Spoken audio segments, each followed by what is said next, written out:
Start your day with Mornings with Vernon on WBQP, Monday through Friday from 6:30 to 9 a.m. Watch on Channel 12 and listen on WBQP Radio on your phone, Alexa, or CarPlay. WBQP is your information station. Good morning to my Facebook friends, Lois Bless Pruitt, Janice Womack Ewing, Alan Young, Jeannie Costin, and everybody else this morning. Let's get to work. It's Wednesday, Hump Day. Have a wonderful Wednesday with Morning with Vernon. It's time for Mornings with Vernon. Yeah. Yeah. Get up now. Come on now. Get up. For Mornings with Vernon. Get up now. Let's go. Get up now. Turn it up now. 1, 2, 3. Let's get it now. All right, everybody. Good morning. Morning with Vernon. Morning, everybody. Good morning. It's Hump Day already, y'all. Hump Day already. Good morning, everybody, on the sound of my voice this morning. All righty, y'all. Let's get into the show on a Wednesday morning. And all of my Facebook friends join me this morning. I got so many things to do on a every morning that sometimes I have to forget to check everything that I need to check. Let me see if Facebook is turned on this morning, y'all. Yeah, look like they saying I'm broadcasting this morning. Okay, all right. I want to say good morning to everybody that listen on my voice this morning. All right, I tell you what, it is Wednesday for Morning with Vernon. Every morning, y'all, from 6:30 to 9 every morning. And you know how to get us. Good morning, Miss Lois Bless Pruitt up in St. Louis, Missouri this morning. Good morning, y'all. So I tell you what, we can always start off with a prayer perspective this morning, okay? Always start off with a prayer perspective. And I want to have Mr. Jill Gaston. If you need prayer, just give him a call. He'll be glad to pray with you at any time.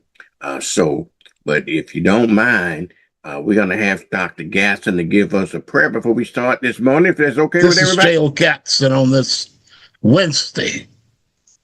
As a matter of fact, this is our wonderful Wednesday, where we come before the Lord and sacred words of prayer. Just bless him for his glory. Let us pray. Father God in heaven, we come on this wonderful Wednesday, dear God, to bless you and to worship you and to pray over our families and to pray over ourselves and to pray over those that we're connected to. And so, Father, we take it all in stride because you're God. You know us better than we know ourselves, dear God. So we're claiming this wonderful Wednesday to your glory and honor for the edification of your people. In Jesus' name we pray. Amen. Amen, y'all. Amen. And a few good women at the same time. Good morning, y'all. Good morning. I want to say good morning to all of my Facebook friends this morning. Good morning, y'all, out there. WBQP TV and Radio, your information station. Good morning to my Facebook friends, Lois Bless Pruitt, Janice Womack Ewing, Alan Young, Jeannie Costin, and everybody else this morning. Let's get to work. Hey, bro, this is Alan Young. That Mornings with Vernon show is out of sight. I can't wait to tune you in every morning. I am Lois Bless Pruitt. I am so blessed to have coffee with Vernon every morning during the Mornings with Vernon show. Join us. Love you, Vernon. Vernon, this is Janice Womack Ewing. No, I'm not related to J.R. Ewing, but I love you and the Mornings with Vernon show. Keep it up, and the show too. This is Jeannie. I love Morning with Vernon. Vernon, you really is the one. Genie, Genie, read my lips, honey. Vernon is the one. Now go run and tell that. I love Morning with Vernon. Vernon, you really is the one. You really is the one. This is Jenny. I love Mornings with Vernon. Vernon, you are the one. Hey gang, let us all give Vernon a shout out. We love Mornings with Vernon. You better tune in to see what you're missing. Hey! Hey! WBQP TV and WBQP Radio are the voice of the Black community in Pensacola. It's time for Mornings with Vernon. Yeah. All right, y'all. Yeah. Time for Get up Vernon now. this morning. Come on now. All righty, y'all. All right. I tell you what we're gonna do. Let's go to Miss Cheryl over in my weather center and ask Miss Cheryl. Cheryl, what's the weather like just for this morning? What is it, baby? You got it?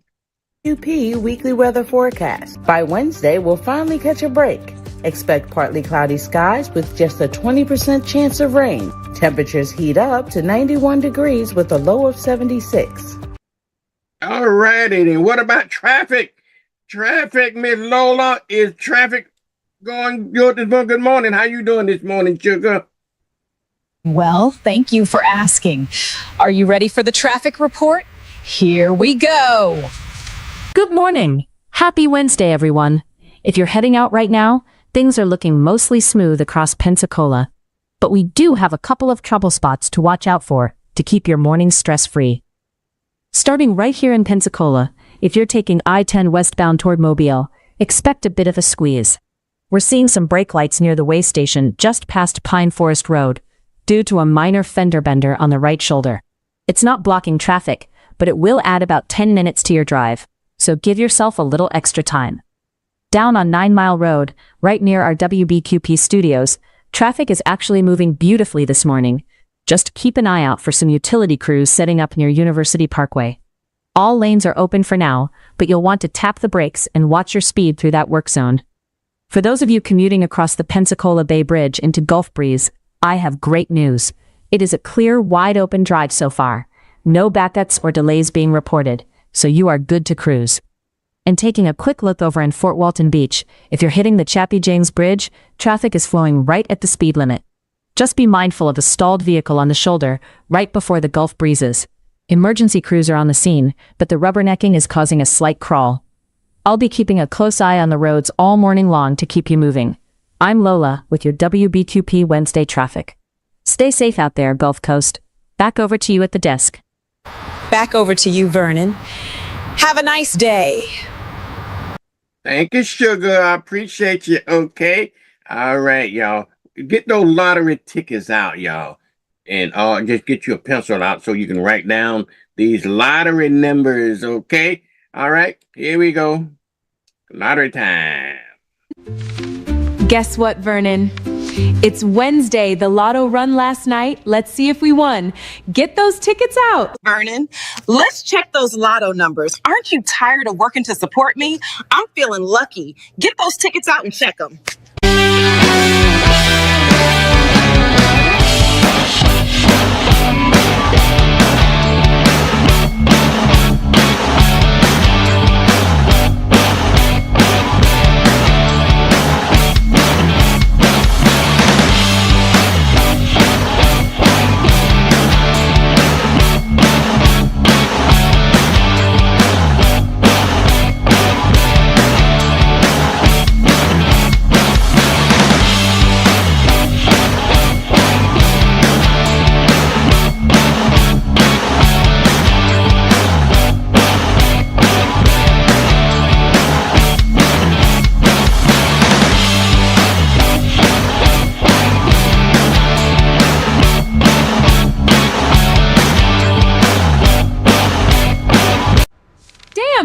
Damn!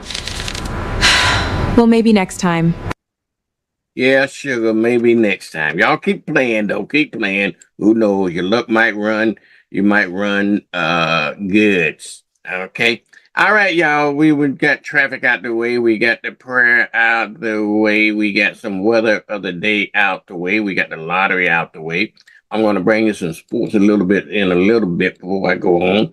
And then I'm going to tell you a little bit about some African American news. But before I do that this morning, I'm just going to give you an overview of what we are going to be talking about this morning. You know that we're going to have news that you can use with our headline news this morning.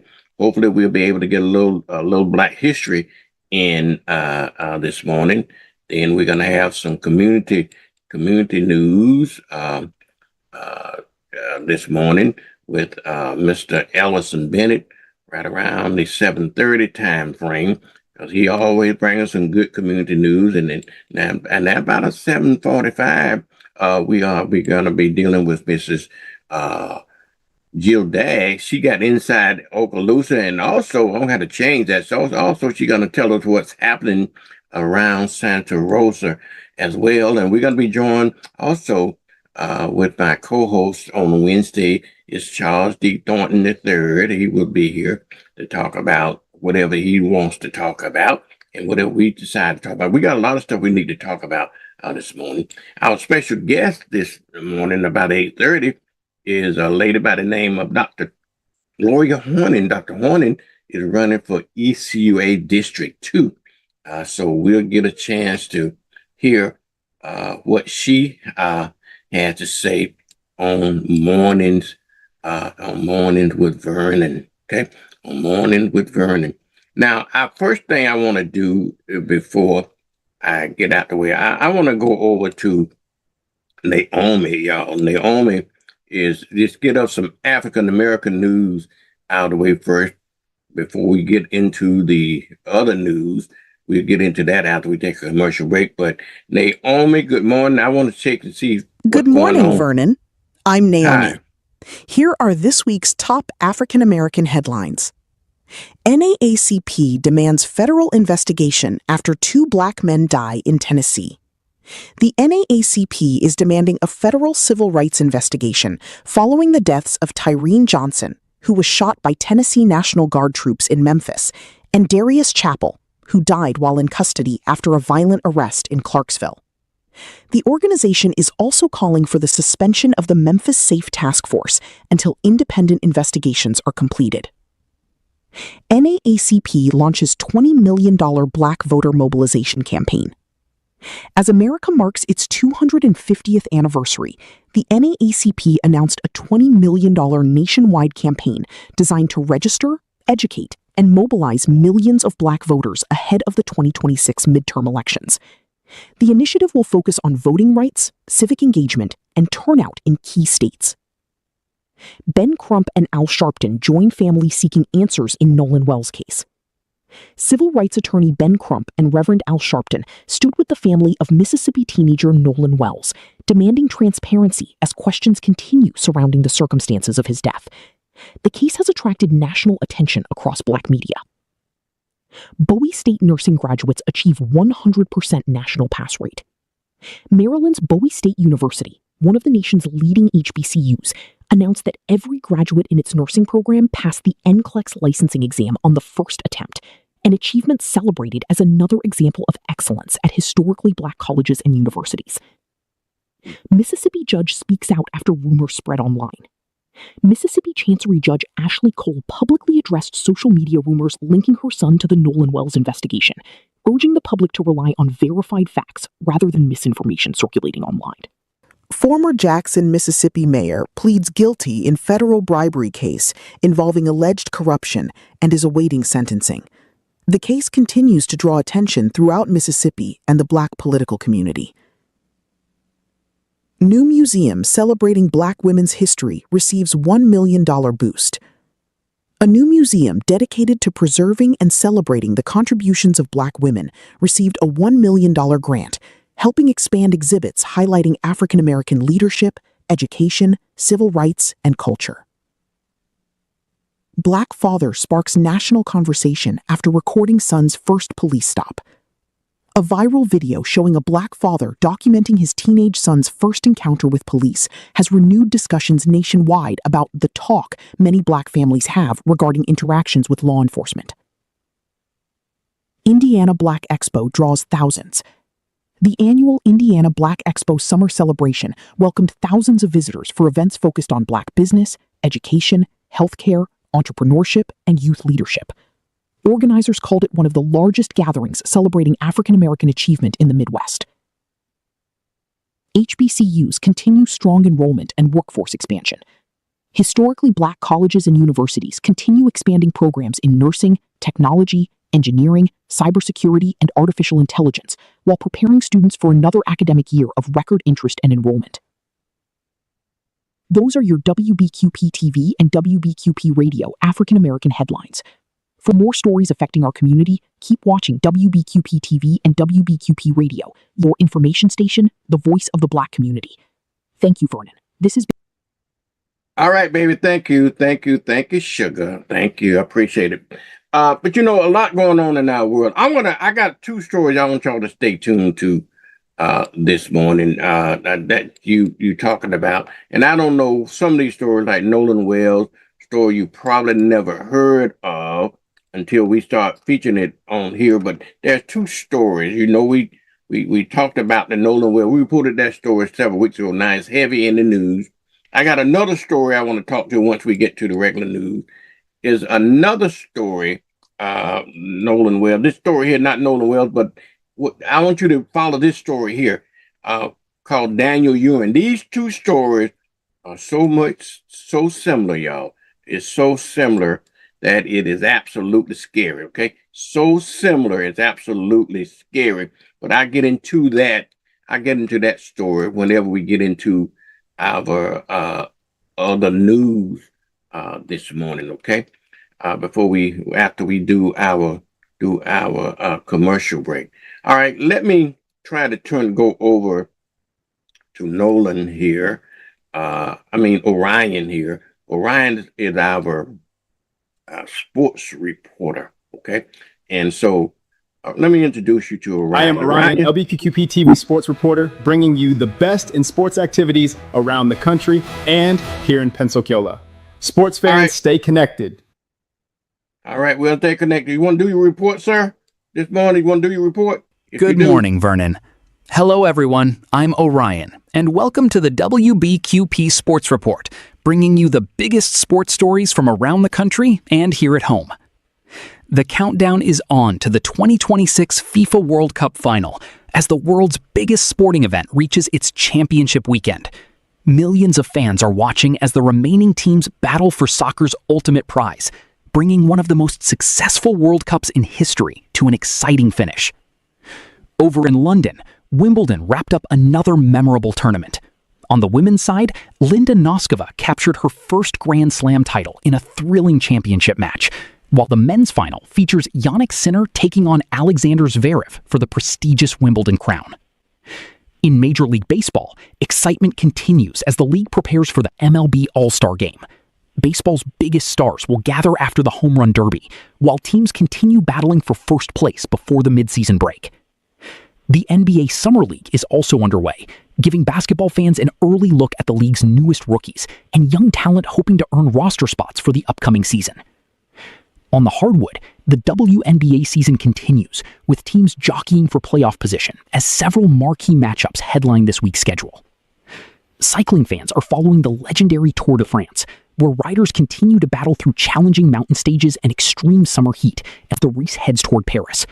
Local sports. Here along the Gulf Coast, the Pensacola Blue Wahoos continue their minor league baseball season, with fans packing Blue Wahoo Stadium for another exciting homestand.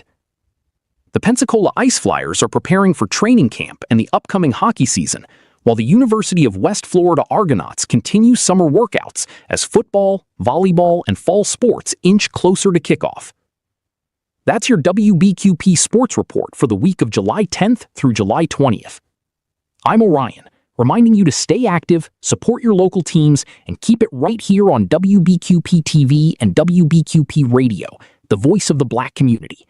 Have a great week. Back to you, Vernon. All right, Bubba. Thank you so much for that sports report, y'all.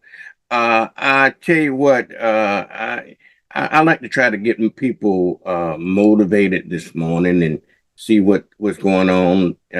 See if you can get you going this morning. Since it's Wednesday, since it is Hump Day, y'all. Let's talk about Wednesday Hump Day. Hump Day. Have a wonderful Wednesday with Morning with Vernon.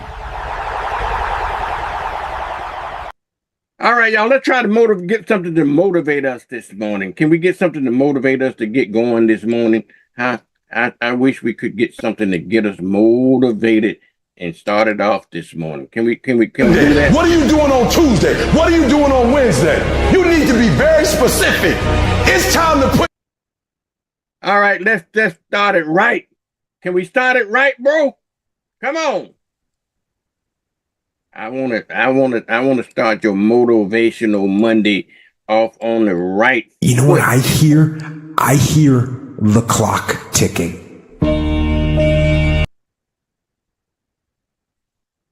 You do? I don't hear the clock ticking. And time waits for no man. Life goes by, and it goes. See, you don't want to act right this morning, do you? I'll tell you the truth. Y'all tell me when things don't want to act right this morning. I don't understand it, but we'll see. All right, can we get motivated this morning, bro? I just want to know, can we get motivated? You know what I hear? I hear the clock ticking.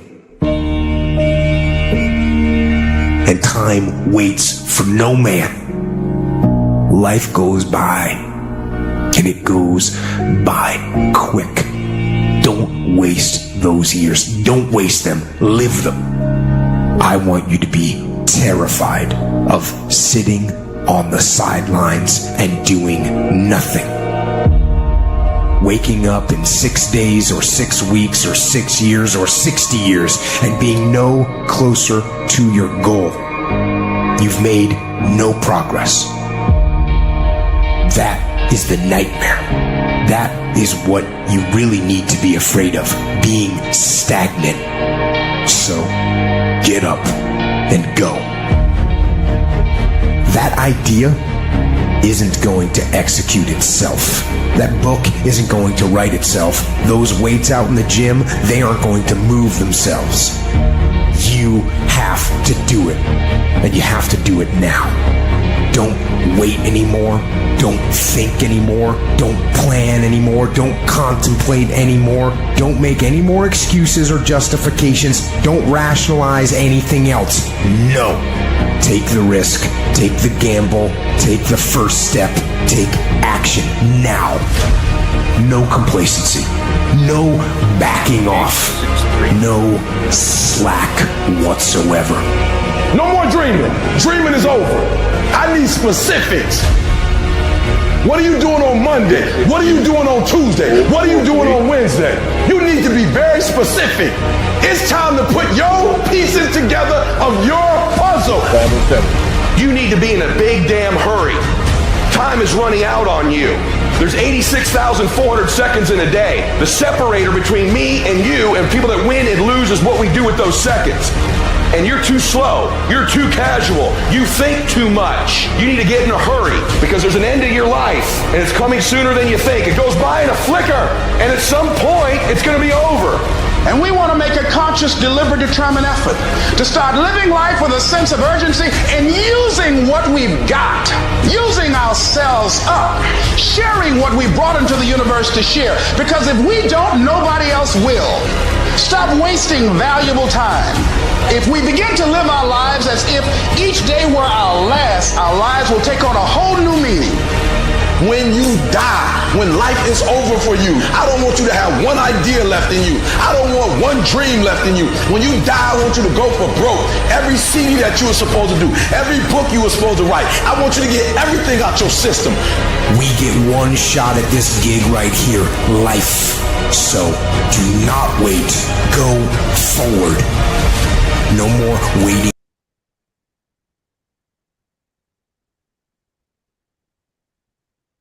All right, y'all. Let's motivate ourselves this morning since Mr. Motivational Man is not cooperating. I'll tell you what I am going to do. I'm going to go to a commercial break and see what in the hell wrong with some of my AI friends this morning. Good morning, y'all. We'll be right back. Okay? It's time for Mornings with Vernon. Yeah. Yeah. Get up now. Come on now. Get up. For Mornings with Vernon. Get up now. Let's go. Get up now. Turn it up now. 1, 2, 3. Let's get it now. Navigating heart care can be challenging. Baptist makes it better with the latest treatments and innovations and the area's largest, most experienced heart team ready to create a care plan just for you. All when you need us most. Let Baptist make it better. Baptist Healthcare. I remember these. Will I have the money to send my kid to college? Well, that's specific. How long has that been there? 7-letter word for a bank that helps you reach your goals. Synovus. Order for Synovus? Thank you. Are you Synovus? Yes. Are you gonna ask or should I? A solid financial future doesn't happen by chance. Let's talk about your potential today. For 75 years, Baptist has brought innovative care to our community. Through our Andrews Institute, we continue the legacy by providing advanced total joint care, restoring mobility, strength, and quality of life. Baptist Healthcare, here for you then, now, and always. Why wait? With Penn Air's fast approvals and low rates, getting a car loan is easier than ever. Penn Air Credit Union. Join us. Choosing the right school is one of the most important decisions you'll make for your child. At Jacqueline Harris Preparatory Academy, we provide a safe, supporting environment where students grow academically and personally. With strong core instruction and unique programs, students gain confidence, creativity, and real-world skills. At JHPA, we live by our motto, enter to learn, depart to serve. Enroll today and prepare your child to soar. Keep growing. Remember where you came from, it's the foundation of who you are. Show up for others. That's been our approach at Penn Air for 90 years. Penn Air Credit Union, 90 years strong.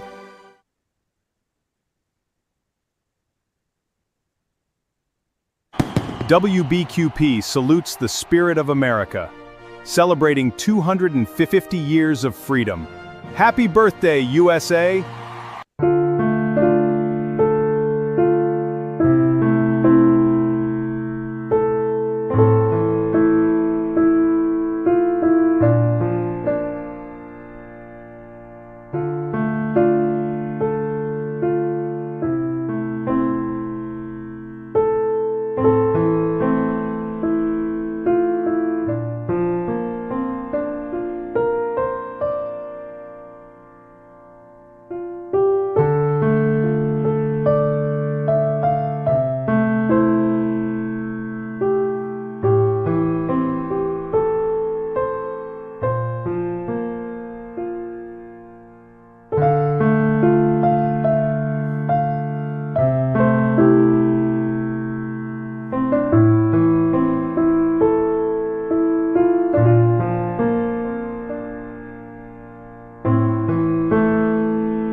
Hello, I'm David Williams, District 3 Representative, seeking re-election to the Escambia County School Board. 4 years ago, I said, together we can make a difference. Today, I'm proud to say, together we have made a difference, thanks to your trust. And because of you, we do not have any failing schools. Our schools are safer, we've closed the achievement gap, and our students are college and career ready. I'm asking for your support again to re-elect me so that we continue the work that we started 4 years ago. Please visit my website at davidwilliams3.com to learn more about my initiatives I have accomplished and the ones I will pursue over the next 4 years. Early voting is August 8th through the 15th, and the primary is August 18th. Your vote is essential to keeping our community moving forward. Thank you.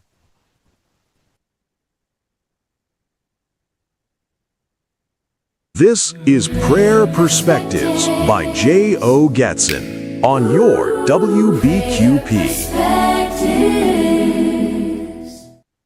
This is J.O. Gatson on this Wednesday. As a matter of fact, this is our wonderful Wednesday, where we come before the Lord and sacred words of prayer, just bless him for his glory. Let us pray. Father God in heaven, we come on this wonderful Wednesday, dear God, to bless you and to worship you and to pray over our families and to pray over ourselves and to pray over those that we're connected to.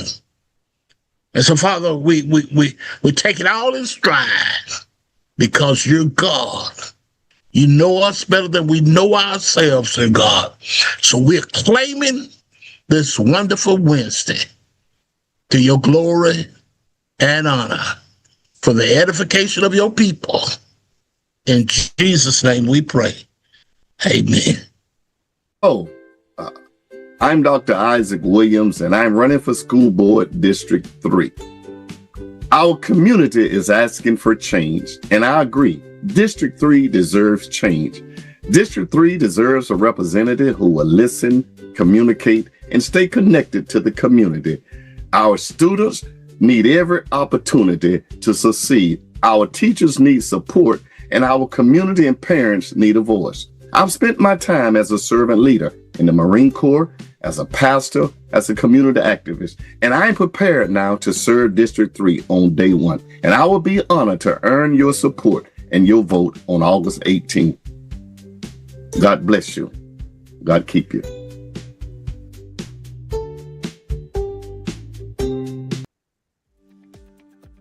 Hi, Vernon. Here's your WBQP weekly weather forecast. By Wednesday, we'll finally catch a break. Expect partly cloudy skies with just a 20% chance of rain. Temperatures heat up to 91 degrees with a low of 76.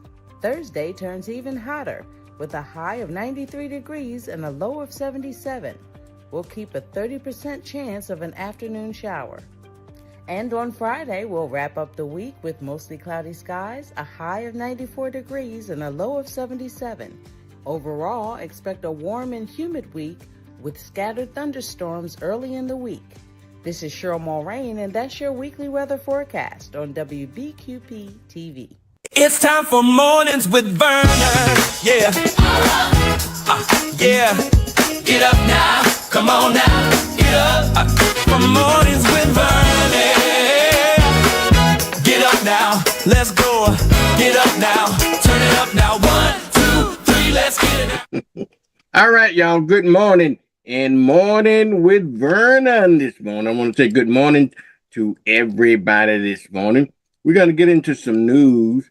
But before we get into the news, y'all, we're going to have, when I finish the news story this morning, we're going to have Mr. Ellison Bennett on.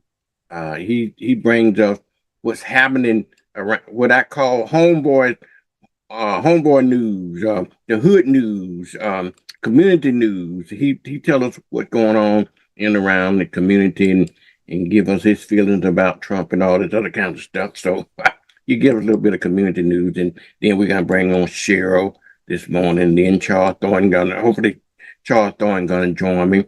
Then by 8:30, we're gonna be talking to Mrs. Dr. Horning. She's a candidate for Escambia County School District number 2.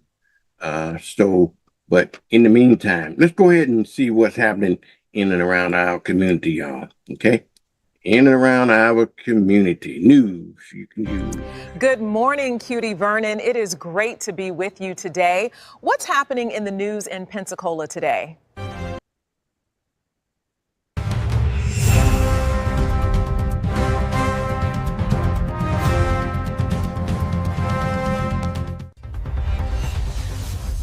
From the WBQP News Desk, this is your headline news summary.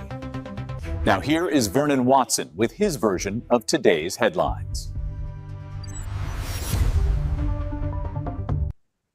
All right, y'all, this story is still, excuse me, it's still in the news cycle this morning about Nolan Wells. You know, we reported that story a couple of weeks ago. Now beginning to get traction. He's a young man that went with his white friends to an island over in Mississippi. They came back, but they didn't find him. A couple of days later, they found his body over there, and questions still circling around what happened to Nolan Wells. Okay, Ben Crump got on the case. Okay, and then they sent his body for an independent investigation. I don't think no arrest has been made in that case at all, but I'm not sure. But let me tell you a similar story that you probably hadn't heard about. If you had not heard about it yet, you will be hearing about it. And if you don't hear about it, you hear about it here in Black News. I don't know where you heard this story here. Oh, this story is so similar to this story that it is absolutely scary, y'all. A family now seeking the same thing with their 18-year-old son. His name is Daniel Irving, who drowned off jumping into the lake with some white friends, if you will. And they came back. And his story is that they ruled it an accident, but now they're beginning to say that, well, maybe it wasn't an accident. Okay, the family's calling on the authorities to treat this as an investigation. They demanding justice, saying that his son that it wasn't an accident, and they wanted to call for people to be responsible in it. So then they finally, I think you need to follow this story. I don't have all the details, but you need to follow the story. You got to probably hear a little more about it as it catch on. Ben Crump also is involved with this particular story here as well with the Ewing family.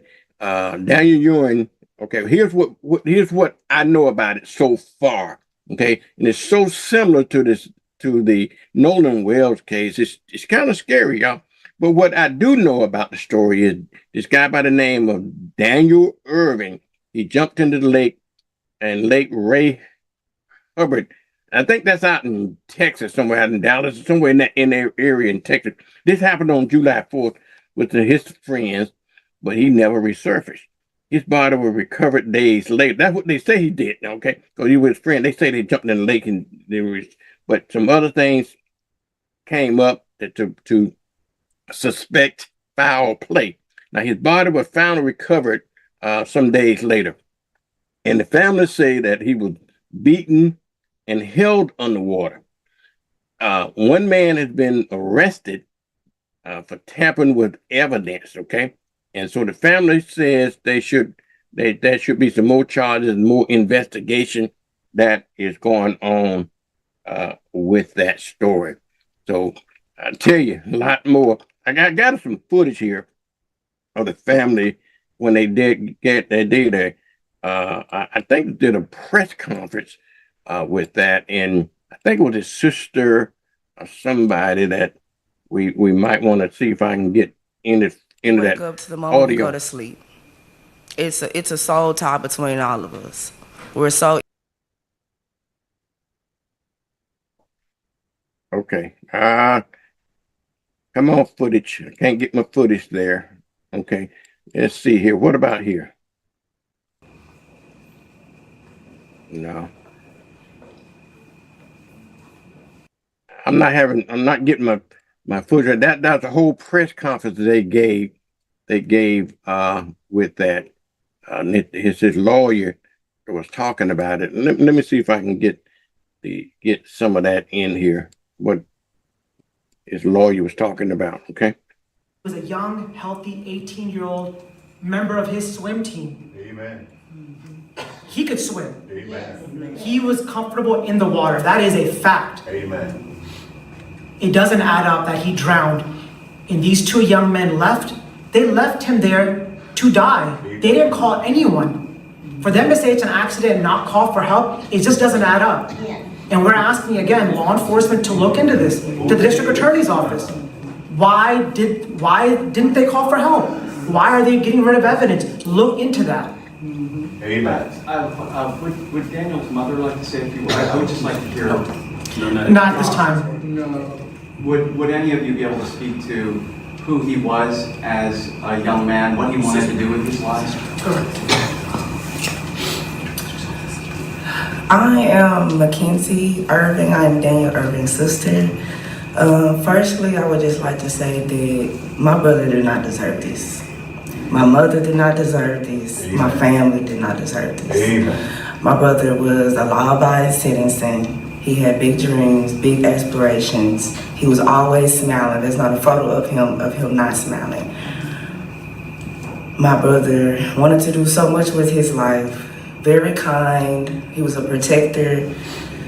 He loved everyone. Amen. Everyone has nothing but good things to say about him. So for something so tragic and so demonic to happen to him, it doesn't make sense. Amen. Amen.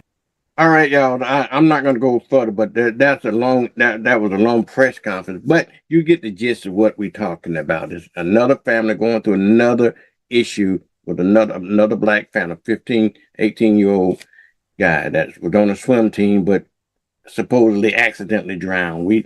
That just not making sense. Okay. All right. Let me move on to some other stories, local stories and stuff like that will maybe change the subject just a little bit. Over in Baldwin County, y'all. Over in Baldwin County, they got the deputies are seeking information about this missing woman's case, and it has a Pensacola.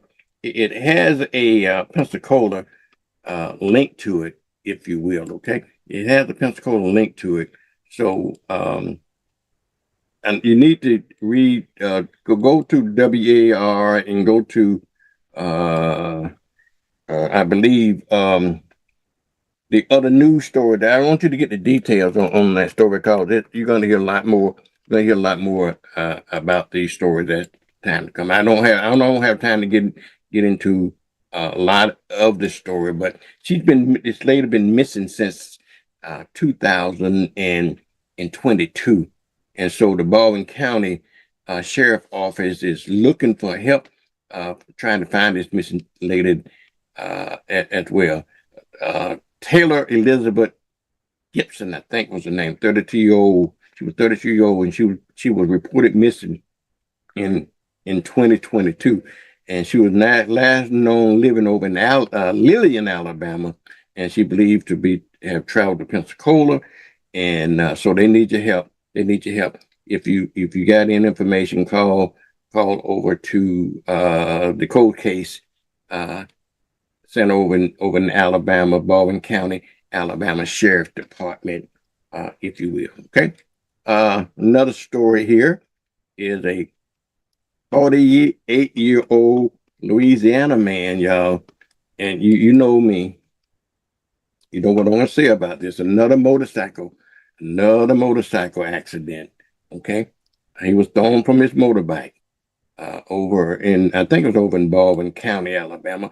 Again, another death, another motorcycle, another run-in with a vehicle. It's not a fair fight when a motorcycle hit a vehicle. And this is over on I-10.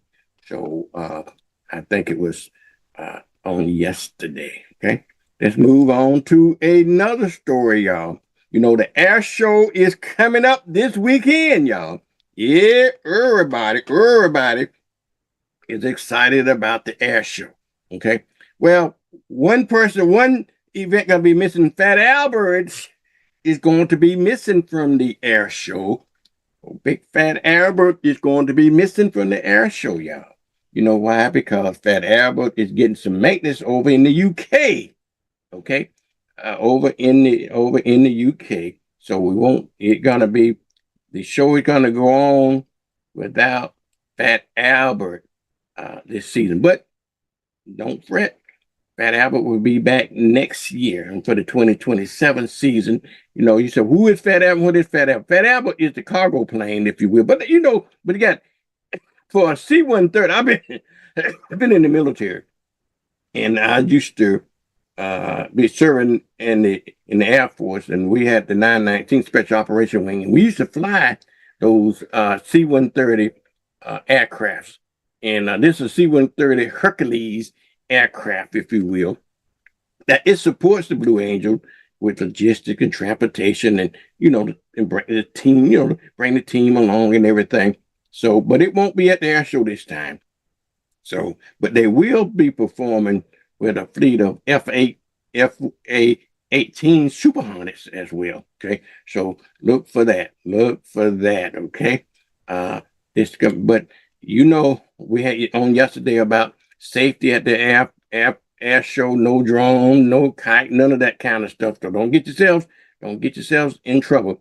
And in fact, if they're gonna expecting so many people on that beach, y'all, that you might do just like the fireworks. You might just want to park on the outer skirts of town so you can look up in the air and see the air show instead of being out there straining your neck. I'm just saying, dog. I'm just saying it is going to be a painful day. Okay, if you will, but fun. All right, let's move on to another sadder story.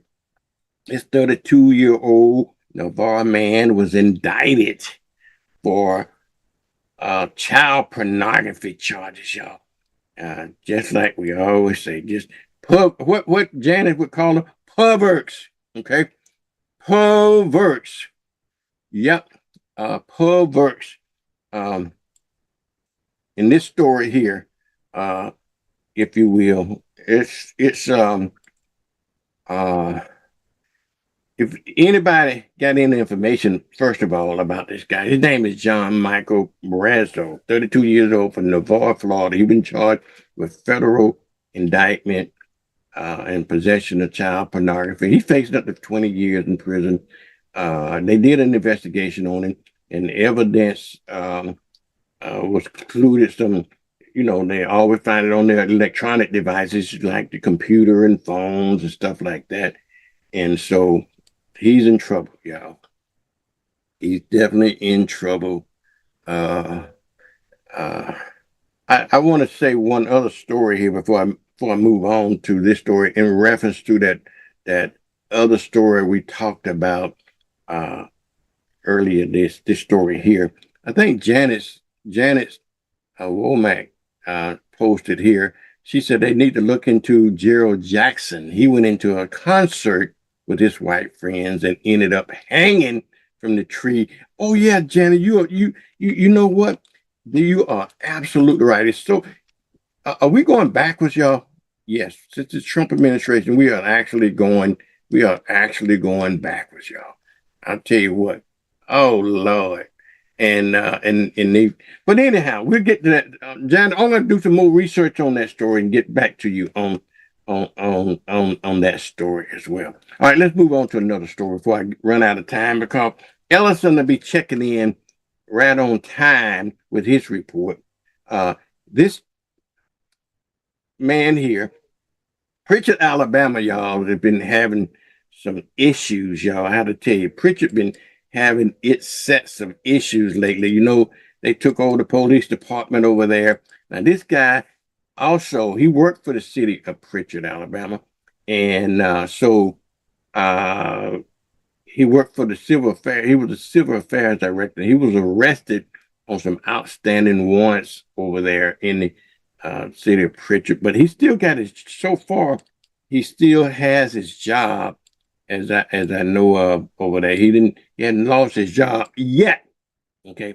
We're reporting that tomorrow, that they can put pressure on. They got a black mayor over in Pritchard, Alabama too. So we'll see what happened in that story as well.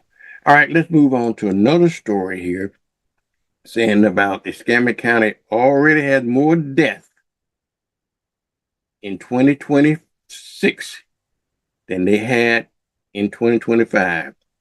More fire deaths. Y'all remember it's one consistent theme since I've been doing this show is either fire or motorcycle accidents. Okay, fire or motorcycle accidents. And so, and you know my position on that. Take care of yourself with that. Okay, so get your fire alarm. Okay, if you don't have a fire alarm, buy you one. If it's twerking, change the battery in the fire alarm. If you want the fire department to come out and check everything, in some cases they got free fire alarms for you. So make sure that you got fire alarms that are working, smoke detectors. You inspect them every week. Have a plan to an escape plan just in case something do happen, a window or door or something like that. Make sure that you keep everything accounted for. If you got some papers, important paper, buy you one of those fire resistant.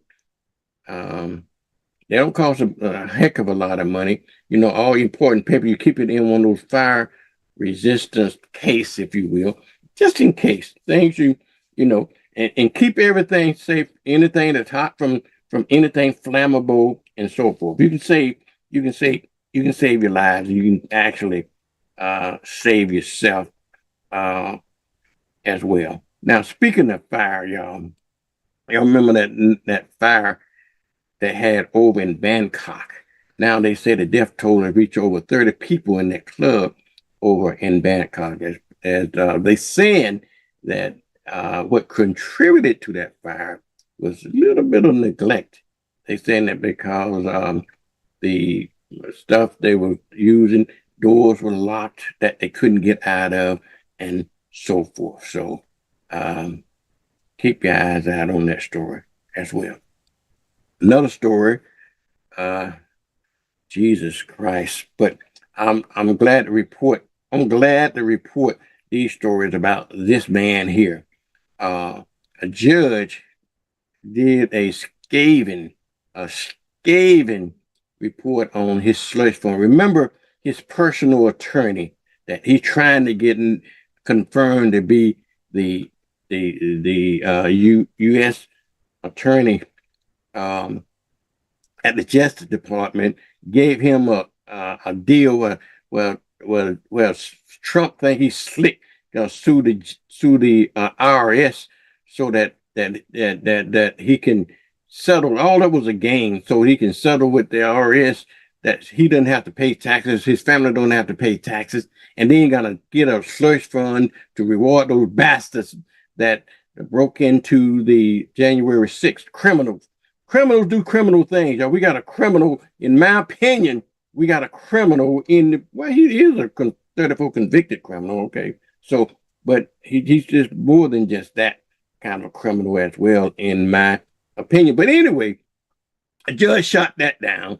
Now a judge gave him a scathing report and saying about him and his family and all that kind of stuff, that not being able to pay taxes and everything. And what the judge went further on to say that not only I'm trashing this, it says it's not right, but the lawyers that filed this, I'm sending their names up to there's a lawyer in Florida she recommended the bar to look at taking away the license, and also he sent it to New York, where the bar, wherever this Todd Blanche is located at, for the Bar Association to look at his license as well. Okay, so another good thing happened in Trump world is that he thought he was going to get out of paying.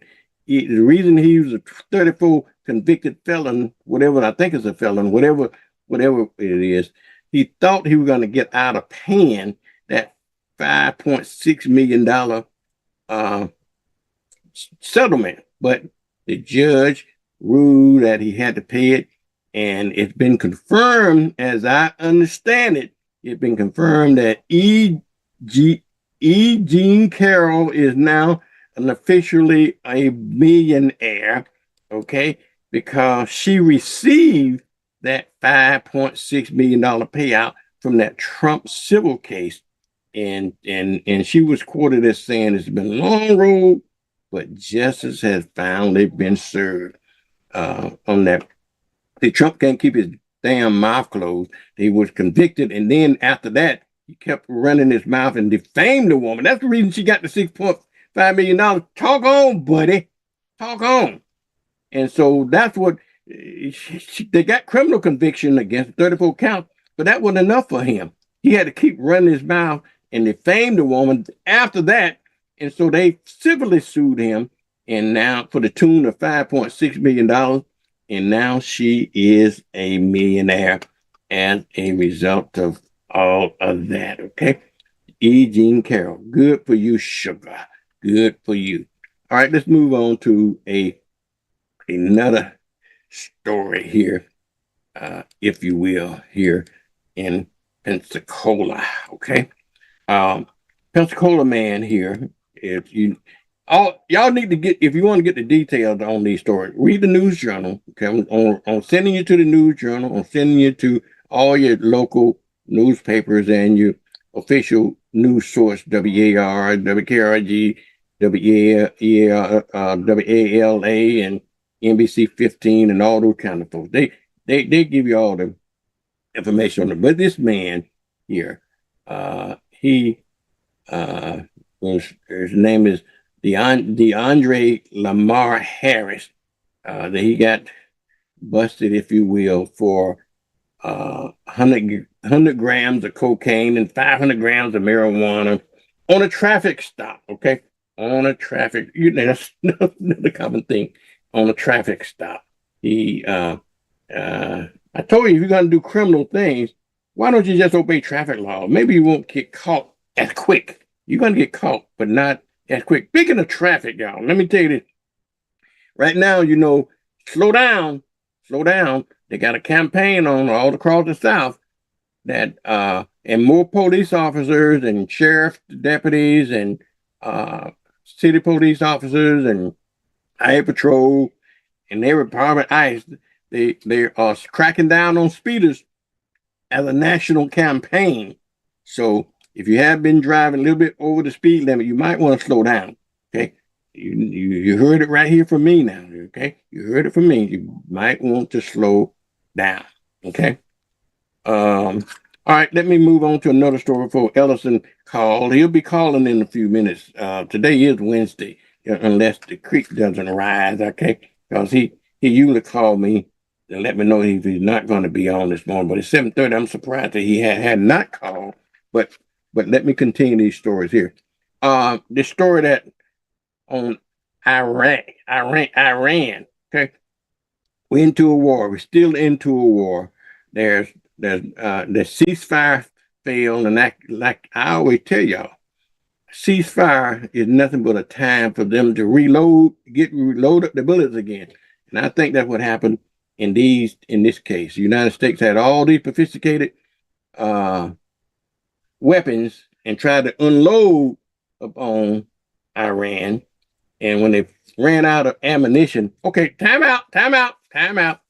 Okay, well, that timeout gave everybody time to reload to get now they're back up fighting again. Okay.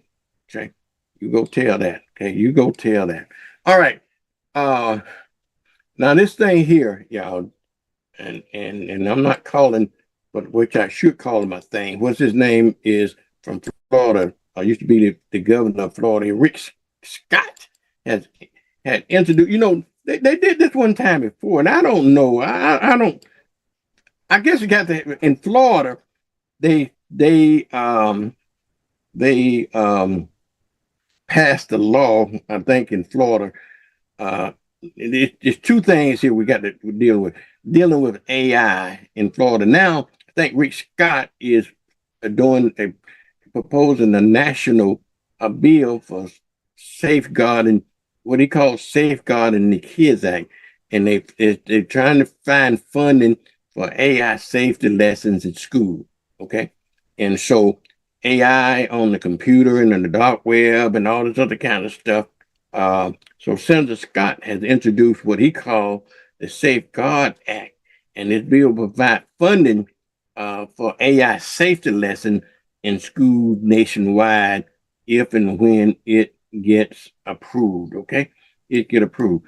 Rick Scott also, y'all, I think when he was governor, also proposed another bill here is to keep the time the same in Florida, but Florida passed that bill, I believe, and I think they passed that bill, but it has to have federal approval. And now they've revisited it again. It never got approved for whatever reason. I don't know what the big deal is about it, but now it's back up on the clock again, if you will. Okay, the House voted. The House voted to lock the clock, so they passed the daytime saving bill, and so we'll see if it's going to get fully passed. In other words, is we don't have to spring forward anymore or fall back. Okay, if that becomes law, it's not law now, but bill now is headed to the Senate for consideration. So we'll see what happened in that bill. People that support the bill saying it can boost safety and health and economy and more daylight saving time in the afternoon and all of that good stuff. Say what you will. Okay. All right. Let's move on to another national story here, if you will. Bless his heart. Mr. Mitch McConnell, y'all, is missing. And speaking of missing in action, he is missing in action, y'all. I think they're playing games with him. Speculation is that the old boy can go home to glory. I don't know, but he released a picture the other day, him and his wife. His name is Elaine Chao. Elaine is she used to be a part of the Trump administration. Stand by, Ellison. Used to be a part of the Trump administration. Okay. And so she's as well, she is going to, and him appearing there saying that he's there. Now, what's important about this is the case, because I think we got a Democratic governor in Kentucky that if he passes away, that governor will get a chance to name the senator, and they don't want that to happen. Well, speaking of that, they're still trying to determine if Sweetie Pie, I call him Sweetie Pie, but is Minister Graham, is Graham, not Graham, what's his name? Lindsey Graham. What actually happened to Lindsey Graham? All right, y'all, that kind of wraps up everything that I'm talking about in the news this morning. But now I want to go to some local community news, y'all, where I got my news correspondent of community news with Mr. Ellison Bennett. Good morning. Good morning, Ellison. How are you doing this morning? Wait, hold on, Ellison. Let me make sure I get your audio on here. All right, try it now. Okay, are we good? Yeah, we good. Okay, I wanted to congratulate you. You was one of the honorees at this Crowning of Kings on Sunday at Grotto Hall, and you are very deserving of it. I'm very well pleased with this past weekend. Pastor Marcel had a celebration of his birthday at Brownsville.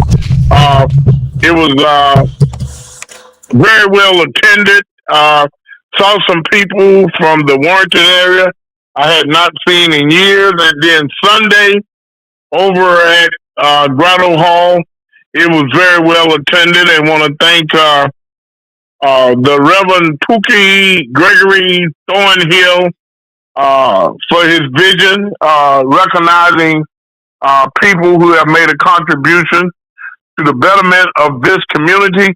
And I was pleased to see young men receiving their accolades, and maybe we can give the message of hope to the young people that are doing all the shooting And I must go there because every life is important. Um, while people were celebrating the 4th, we know 7 people were shot, and I want to send my condolences out to the family of the young man, PJ, that was murdered. For some reason, we feel that is a badge of honor to take someone's life, and it is not. And we need the whole community to be singing that same song. It is not a badge of honor to take to someone's life for whatever reason they might have. And then 2 nights later, a 16-year-old was shot over in the Montclair area. He said that, according to law enforcement, he was standing in the doorway of his home at 1 a.m. And a car came by and fired shots. We pray that his recovery is going well. We just are in a season of not respecting life, and life is very important because life is what God gave us, and we should always respect that gift from God. Want to say that we're getting very, very close to the primary season for voting. We know it's in August. People should be registered already. Research the candidates that you're going to vote for.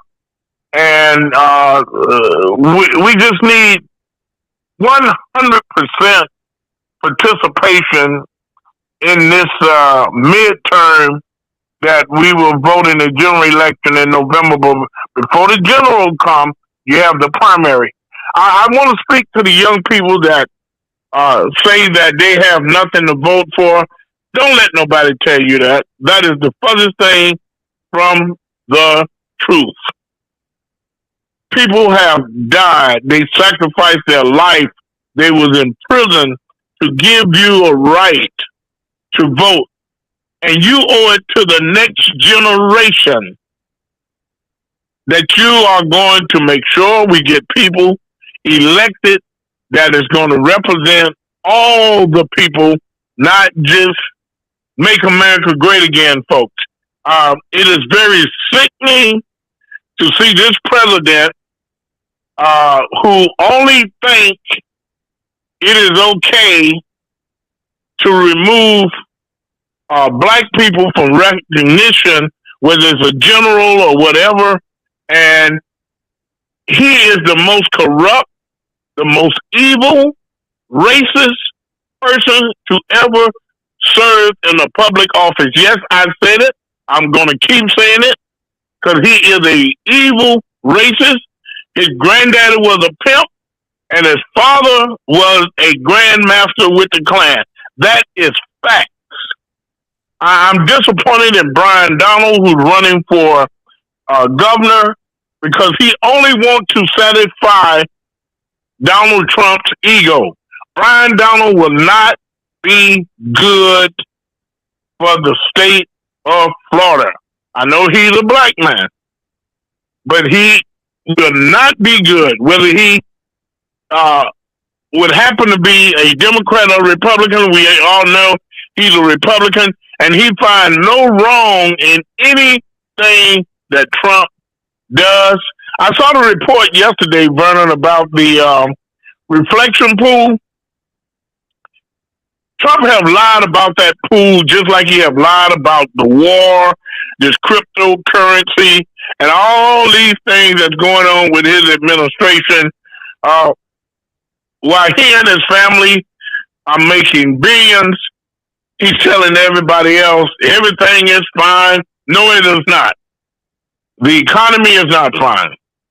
The cost of living is really out of control right now. When you go to the grocery store, buy your groceries, we know gas is going to go up again. I know it came down for about 30 days, but because of this senseless war that's going on. Keep bumming Iran, and he say, "Well, we're going to make them do this," and then he is not going to make Iran do anything other than make the countries in the Middle East that got bases where American soldiers are stationed at. He's going to make those bases unsafe because Iran could care less about Donald Trump's ego, or he want to be a bully of the world, and is not going to wage good for American people who are stationed abroad. And people need to understand this whole thing about Trump. He seeks nothing but power and revenge. The 2020 presidency election have been over for 6 years, and he's still whining about he won. He didn't win anything. Every court that they tried to get to look at the voting that happened in each state said there was nothing wrong. It was a fair and honest election. He is the one that's trying to do everything he can to block people from voting in this midterm. He mailed his ballot in the last time, but he don't want mail-in ballots to occur in this midterm. I mean, the man is such a liar and a disgrace to the office of the president. It is shameful that people will not stand up, whether they're Republican or Democrat, and call this guy out. They know he's no good. They know it. And because they are afraid or just don't want to tell the truth. Our governor that we have now, we know he banned books in the state of Florida. I'm glad his term is coming to an end because children need to be able to learn about their history. I have a granddaughter that's a school teacher in Tallahassee, and I share with her history all the time. And she said, Granddaddy, it's certain things we can't teach. If we do, we lose our job. That is shameful to impose some restriction on people like that. So I encourage families, teach your children their history so they can know that it is hundreds of people that are black that have invented things in America and have contributed to the 250 years that they celebrating this country. When you try to tell people that black people have been one of the most disrespected, humiliated, murdered race of people in this country other than the Indians. Everybody that don't know about the Trail of Tears, they should, Google your phone. Find out what happened to the Indian nations because of this country inhumane way of treating someone who don't look like them. I want to say, Vernon, I really appreciate your airways because you get information out to people who really need it. We want to say again, our condolences go out to every family have experienced the loss of a loved one. Life is so precious, and we need to remember that at all times, and just take a deep breath when we pull out a gun to want to shoot somebody because we may disagree with them or whatever the circumstances is. All right, Ellison. Thank you. Appreciate you, okay? All right. Have a blessed day. Alrighty, y'all. All All right, right, y'all. 7:45, and it's time for the past 7:45. It's time for Inside Okaloosa with Jill Dash, and she's also going to tell us what's happening in Santa Rosa, y'all. Let's go to Miss Jill.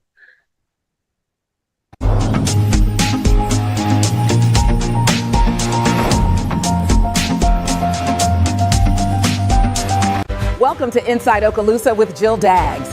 Tune in on WBQP TV every Wednesday at 7:45 a.m.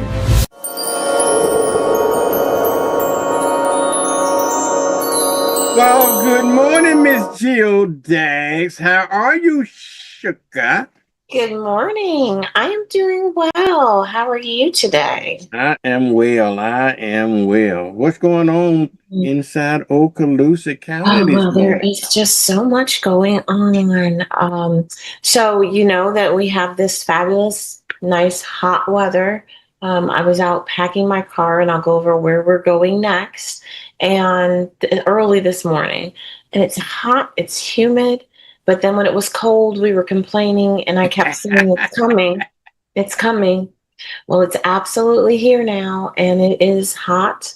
We are still blessed that we are, it's still in hurricane season and we're faring pretty well, but, it literally ramps up about this time through August-ish.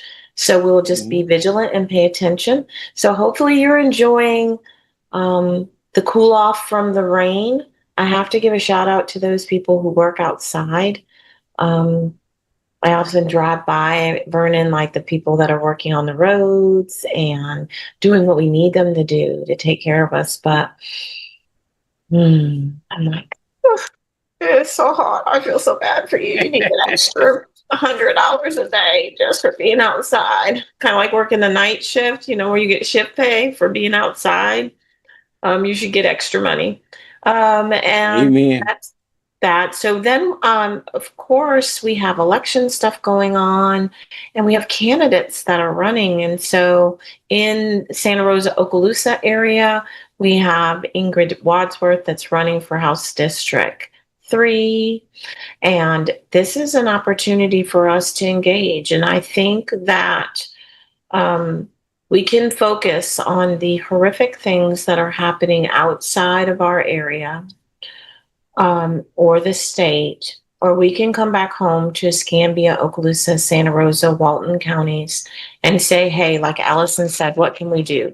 First of all, can we start the conversation and at least respect each other? And when we get into conversations where they might be difficult, can we pull back and not pull out guns?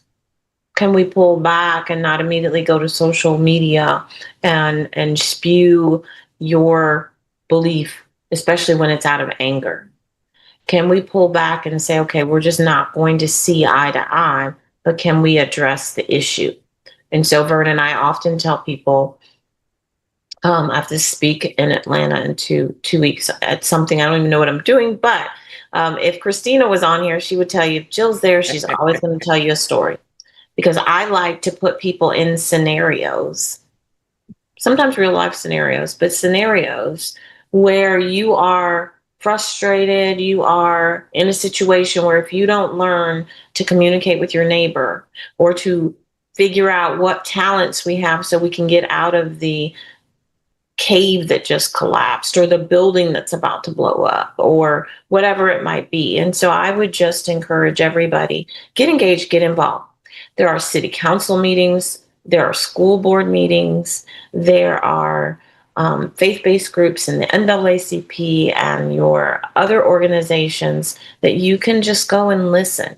Go to the different town halls they're having. Not all of them are political, but all of them are needed.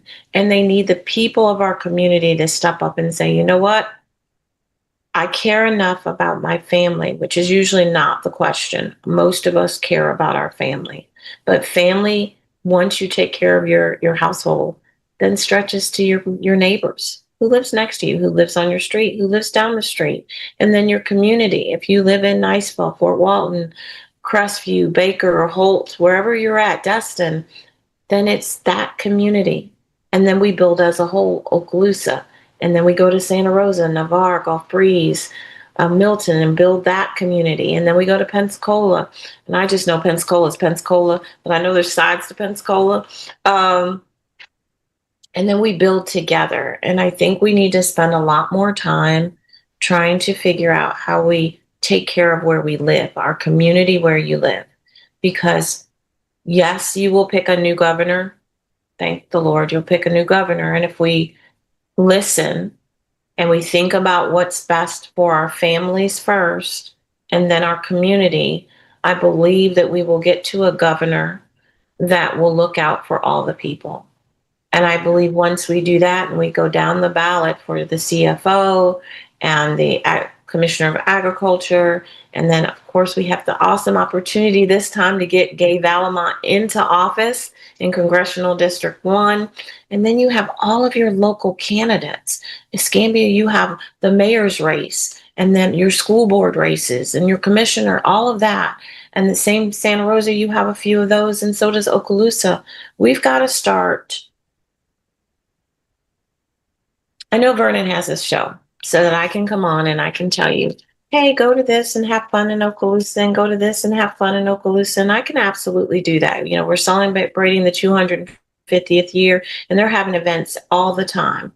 But today I really want to spend some time with, hey, are we okay as a people? Are we okay as a community?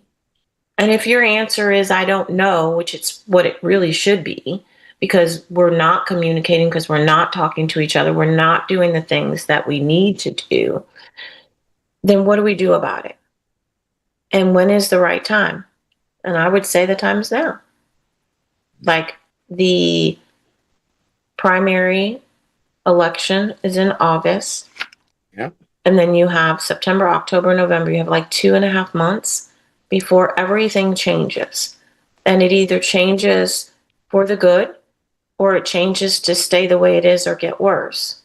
And I'm not telling you who to vote for, but I am asking you to register to vote. Check your voter status, because many of us think, oh, I'm registered, but you were mad last time, remember, and you sat out the last 2 times, so they've dropped you from the rolls and you don't even know it. Or check and make sure, because some of you, there's a wonderful game that's played. I would like to call it Russian roulette, but anyway, Hey, Jill, wonderful game. Yes. I want to interrupt you for 1 minute, okay, if you don't mind. So you young, you can remember where you stopped off at, where you put the pause at, and I can't. But I was struck by just something that you said. Now, here you say this a lot, and I hear a lot of folks say this. I don't know whether I agree with it or not, okay? You saying, I'm not going to tell you who to vote for. Why not? Well, well, hold on a minute. Let me get my 2 cents in. Let me get my logic in. I think I hear where you're coming from, but I think that some people need to be informed, need to be told on who to vote for their own interests. You know, sometimes we don't vote in our best interest. Sometimes we vote uninformed and very ignorantly in voting. And like I said, I let my grandchildren, hell yeah, I tell them who to vote for. They don't have any clue. They won't even vote. We didn't push the voting for them. We wouldn't vote. And thank God, you know, that's another advantage of mail-in voting, okay? Because when mail-in voting, my wife is dogged on that. She makes sure that everybody in the household, in and around the household, get a mail-in voting. She makes sure that they all get the things and sign them, and she personally help them make sure they put them in the mailbox, where they probably wouldn't go to the ballot if it wasn't for that. But what's wrong with telling folks who to vote for? I tell folks right now, I tell you who we should vote against. But okay, I stand back and listen. Okay, so Vernon's right, but I want you to look at it from the other side. I would hate for the I'm just talking about Republicans for a moment, and very nicely. But I would hate for them to go to people and say, hey, you have to vote for this. Well, they do. People to listen, and they do. I like to tell people to be educated. So yes, obviously, if you say, hey, if you call Vernon's show and say, tell Jill it's okay, I want her to tell us who to vote for, I'm going to say it. I try to be politically correct, when I'm on Vernon's show, but Vernon's telling me I don't have to. So now that I know that, I absolutely can tell you who to vote for or who not to vote for. And that would be anybody who's going to continue the process, the procedures, the rhetoric, the negative, trying to say nice things, but all the BS that they have put together to get rid of anybody that is of color and promote those that are not of color, that are Caucasian in nature, but that fit their mold. So it's not everybody, it's just some of them. So that's why I say it, Vernon. It's really because I want people, I think you're more powerful. You got to vote. So us telling you who to vote for works too. But you are more powerful if you have the tools that you need to understand why we are saying vote for that person, because then they can go share. So sometimes, Vernon, if you tell your kids, your grandkids, everybody, go do this, and that's the only choice you have, and if they go tell their friends, hey, Papa, Vernon said, this is the only people you can vote for, and they're going to be like, why? And if they don't understand the why, then the friends might not. And I want to build community where they understand the why.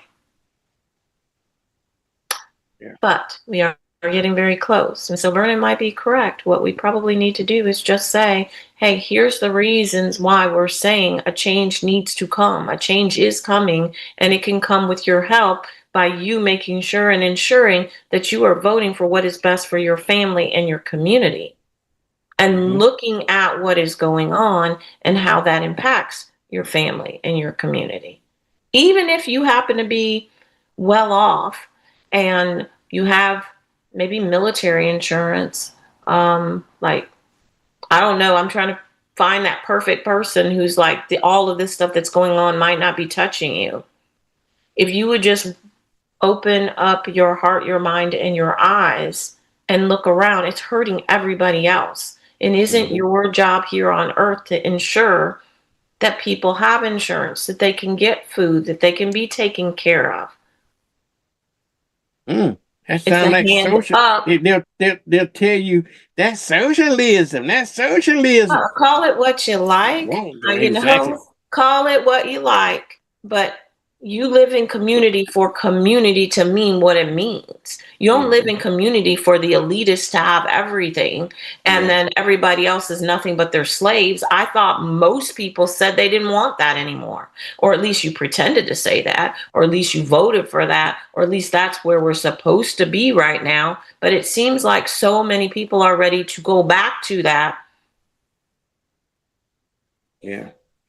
Just because of the color of people's skin, like the intimidation alone. And I'll never forget this, Vernon. I know you've heard Derek say it, but you have to understand there was a point where we were on a screen, so like a Zoom, and there had to be 40 people on the Zoom, and there were 4 of those people that were on the screen were Black, different hues of Black.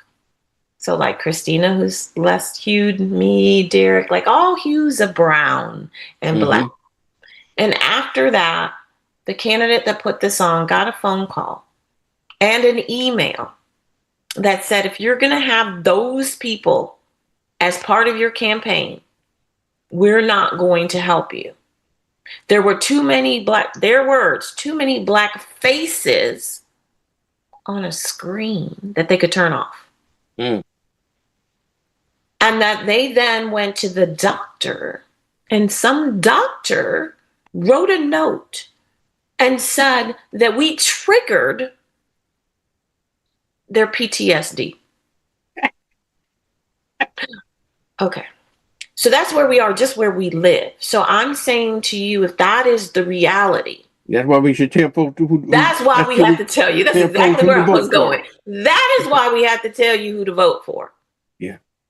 Because you all won't know that because you're not there, and you don't see it, you don't feel it, but we still are in a space and place where people are judged by the color of their skin.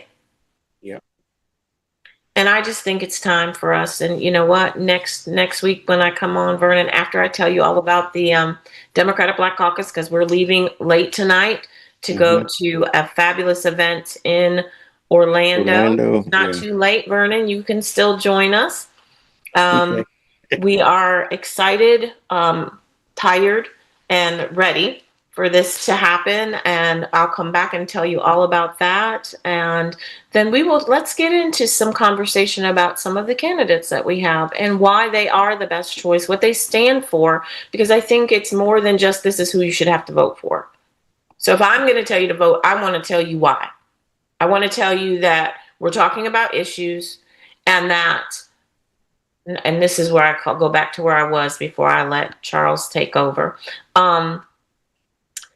We think about water. We're going to make water our issue for the day. And I want the listening audience to tell me how many people want to drink red water. Like the color, your water is red.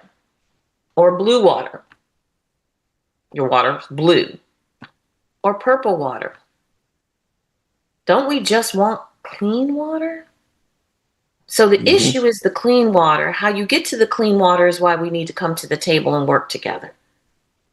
We're not pushing red water or blue water. We're pushing clean water, the issues. And so that's where you need to extrapolate the rhetoric and the lies and the foolishness to the issue, which is clean water in this case. It's not how I can make your clean water look bluer or redder or more purple. It's how I can just get you clean water so that your kids and your family can survive. You can wash your clothes, you can drink, cook your food with clean water. So I'm going to leave you guys with that today. And I'm going to tell you that check into your school board and your county commission and go to the meetings. Get involved in some of the faith-based organizations that are around, even if you're not fully aligned with it, because a lot of them are doing work in the community. They're talking now about the hard questions, like why is it important to vote? Why is it important to register? And then make sure that we are taking care of each other, because Vernon, I worry that in everything that's going on, you could literally turn on the news, even in our local area, and just be so disappointed, shocked, devastated that you would never leave your house. And I don't want people to get to that place and space, because I either have to do politics and I hate politics, or I'm over here and they're shooting and killing people, or, somebody else is in a car accident, somebody else has passed away. Here in Okaloosa, we've had 2 people back to back just literally sit and not wake up. And that's crazy. But that's the reality. So every moment we have on earth, we should be doing something. And I believe that we're here to help other people, help your families, help your community, build community. And so I'm going to leave you with that today. I will come back next week. I will have the report from the DBCF. We'll talk about some hard questions and go over some candidates that you do need to know about. And Vernon, I just want to say you always make this a safe space. He tells it like it is. And you give us the opportunity to now share about Santa Rosa and Okaloosa, and we're even bringing in Walton. And I owe him the SOE and Sabu. And so when they get back from Chicago, because everybody's at the NAACP conference, when they get back from Chicago, I'm going to allow you guys to see some of our fabulous, wonderful people that are doing the work in Okaloosa County. Okay. Hey, Jill, before you go, I know Charles. I see him on, but I don't see him. I don't see his audio or video, but I know he's on because the system told me. But have you changed your position about getting into the mud? I think my toes are there. My toes are there. My toes are there. I'm not going to hell with y'all. I already told y'all. I'm not going. Like, that is God's work, and God is in control, and we do not understand it. Now, okay, all right. I understand you not want to get into the mud, but you will sit on the bank. You will reach your hand in there, try to help pull. Oh, yeah. Or throw the mud in their eyes so y'all can do what you need to do. Yeah, that's me. I'll do that. Yeah, I got my buddy Charles. You got anything for Charles before? I don't. Charles. Charles. No, you know what? It's always good to see you. I can't stay with I'm on a time deadline for a conference in Orlando. So I'm going to hope and pray that the words that come out of your mouth will be accepting to Democrats across the world in Jesus. And you tell your story. Good morning, Charles. Good morning, Charles. Good morning. We all have a story. So I hope that in the end that we are telling people to register to vote and to be educated. And so I think if they get educated, they don't have to pick Charles's side or Jill's side. They can go in and they can pick their own side. But we're here to help guide and direct. So I'm going to leave you with the fabulous one and Your only. audio is not on, Charles. I know Charles trying to get his audio in there, but your audio is not on, Charles. That's Jesus. Can't hear you, Charles. Morning, there we go. And I want to say that the words of my mouth, compared to the person that was on there before you, he threw a bunch of rocks. I'm not sure he hit anything, but I won't be as aggressive and vocal as he was. He has a deep belief in what he believes, and I'll try not to use the same format and aggressiveness that he used. Who you talking about, child? I wonder who you talking about. Well, you know who your callers were, Vernon. I'm not. No, okay. Like to call names. I won't call names, but I was. Me and my fellows, men and folks over here, we was. They say, Charles, can you talk like that? I say I can. I can talk just like that. But, Charles, before we get into that, we can talk about that because Jill got to go. You got anything for Jill before she goes? No, I love Jill. I love Vernon in the morning. I listen to you in the morning. I catch up on my local news. I think Jill allows me time to get my coffee ready. So I have my coffee. Thank you so much, Jill. And I enjoy listening to it. I always say, Vernon, in life, people see you before you open your mouth. So Jill has a pleasing personality, so whatever she says, more than likely, is correct in her own opinion, and she touches me. I'm sure Jill got the same personality. If she was running for public office, as deep red as you are, you would still vote for her. I would, if Jill was running for an office, I would look at very carefully at her issues, and more than likely, she would have my vote. Unless Jill? it's so far to the left, yeah. All right, Jill, you got your boots on, you're stepping out of all that stuff. But anyway, I know you got to go. So any parting words for y'all? For me? For him? No, thank you so much for this opportunity again. We are, whether they believe it or not, we're in this together because this is the earth we live on. So we got to figure it out and we have to work together. And there's going to have to be some give and take on both sides. And so I will leave you with that. And you guys have a wonderful, wonderful rest of your week. And we will check back in next Wednesday. All right, sure. Thank you. And good luck in Orlando, baby. Okay. All right. Thank you so much. Y'all take care. All righty. All right, Charles. Good morning, bro. What's up? Good morning. This morning with Vernon, it's something that I don't rehearse. I don't look over any notes or anything like that. I come as I am, and but I always look forward to it, and I make sure that I listen to Vernon other shows in the morning just so I can have a feel of the flow, and so I too can be informed. Information, we never can get too much information. So everyone, I appreciate you giving us information, and some of the things you said this morning I will follow up on, and I'm just glad to be here. I'm a kind of gentle. Charles, can I get your opinion? You know, on that story this morning that I was talking about these two young black guys. Okay, the Nolan Wells. I know you're familiar with the Nolan Wells case, right? I am. And then, but are you familiar with this case here? The Daniel Irwin case. I'm not familiar with this is out of Texas. Irwin this guy's out of Mississippi, but this guy's out of Texas. But got a very similar situation to it, where he went swimming, I guess, with a couple of his white friends, and everybody resurfaced for him except for him, so they say. And this guy was an Olympic swimmer, okay? So they say. And now they're trying to determine if in the foul play, because they ended up having an arrest one of the people with him for tampering with evidence. And so now we hey Charles, now we got Ben Crump. We got Ben Crump on the case on both of them now. Okay, so now what are your opinion about this? I know if you probably not, maybe you're not familiar with it, but just these cases so similar, eerily similar, that it's kind of scary a little bit.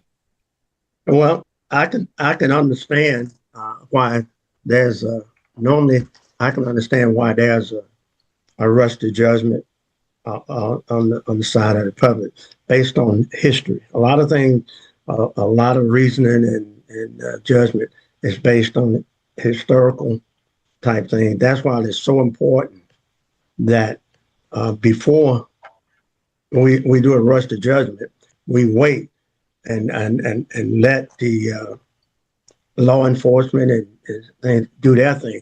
Then we can second guess that, because on its face, you understand the prima facie. At first look, you want to say it had to do with racism, in particular in the individual that went out with the other individuals. But I'm thankful that we have someone like Ben Trump that's on the case. Ben is going to get to the bottom of this. And I say to the public, whatever happened is a tragedy, should not have happened. And I understand your perception, and your perception is going to be your reality. But I cannot even when someone is charged, they say allegedly, it does not look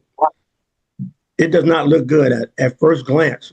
Yeah, that you know what we used to use when we were working in EO investigation. We saying that prima facie, it don't look good, huh, Charles?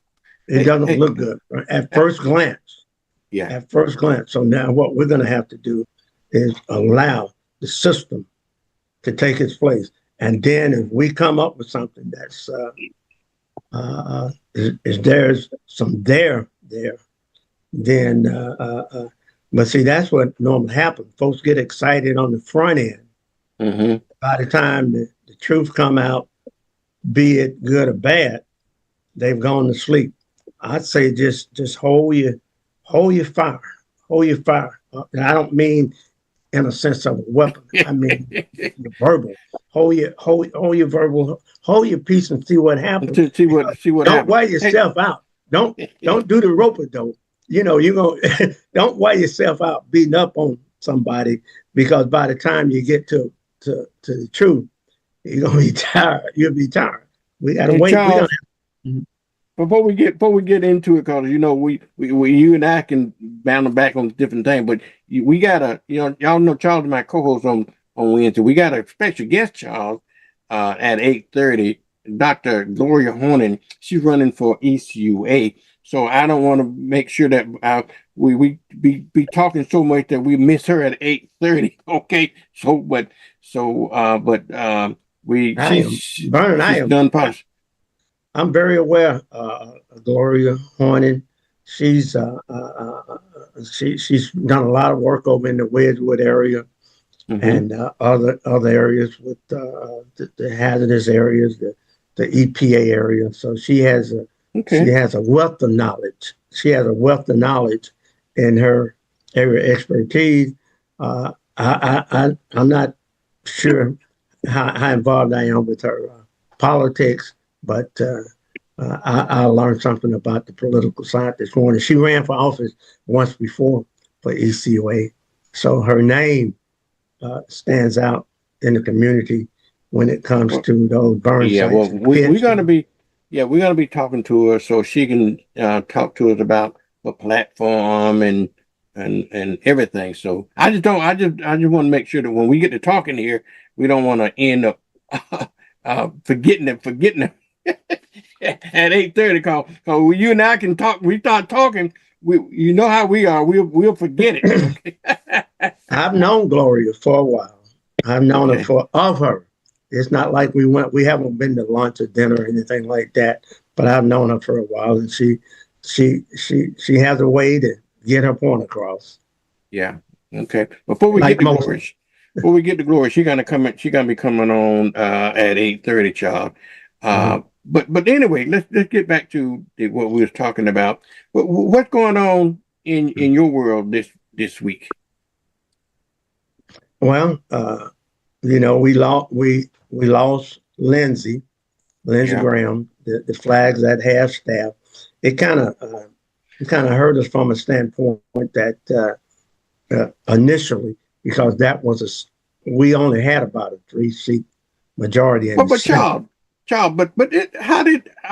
don't think it hurt you, because now they appointed her sister, his sister. I mean, but you really hadn't lost anything, right? Well, the thing is, it hurt us for about 72 hours, 72 to 96 hours.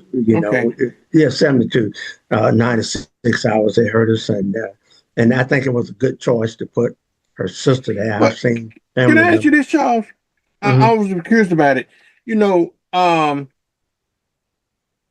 Lindsey was there for a long time, and he had a certain amount of seniority.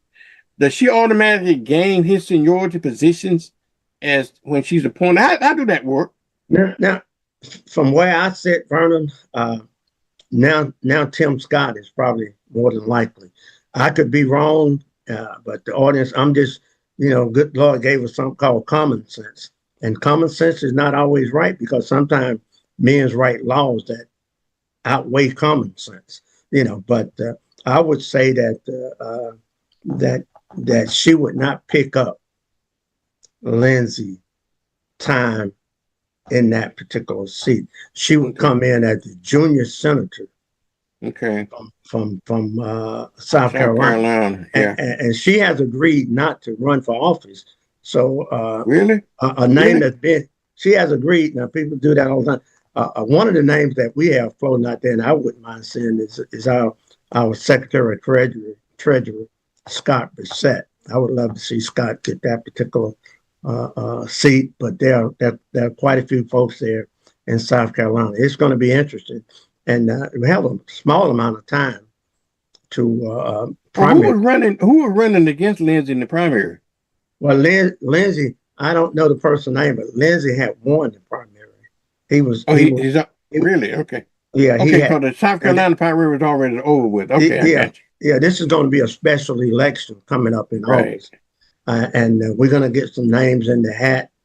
And here again, the Treasury Secretary is from South Carolina, but there are a lot of other good folks there. We maintain that seat, and now we got we can't let Mitch down. No, hey, Charles, no. That was my other question. Do y'all have a mirror? Do y'all have a mirror y'all can put up on his nose to make sure? I tell you, Charles. Okay. Now y'all got a special reason. Y'all got a special reason that you know what they call like, you don't know what I'm saying about keep hope alive. Y'all got a special reason to keep McConnell alive, right? Because am I right? Am I right? I mentioned this morning.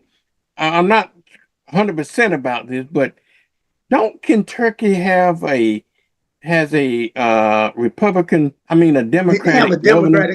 Oh yeah. Yeah, and don't that Democratic governor in Kentucky would get a chance to, if Mitch was a crook, so to speak, he would replace Mitch, right? Does it work?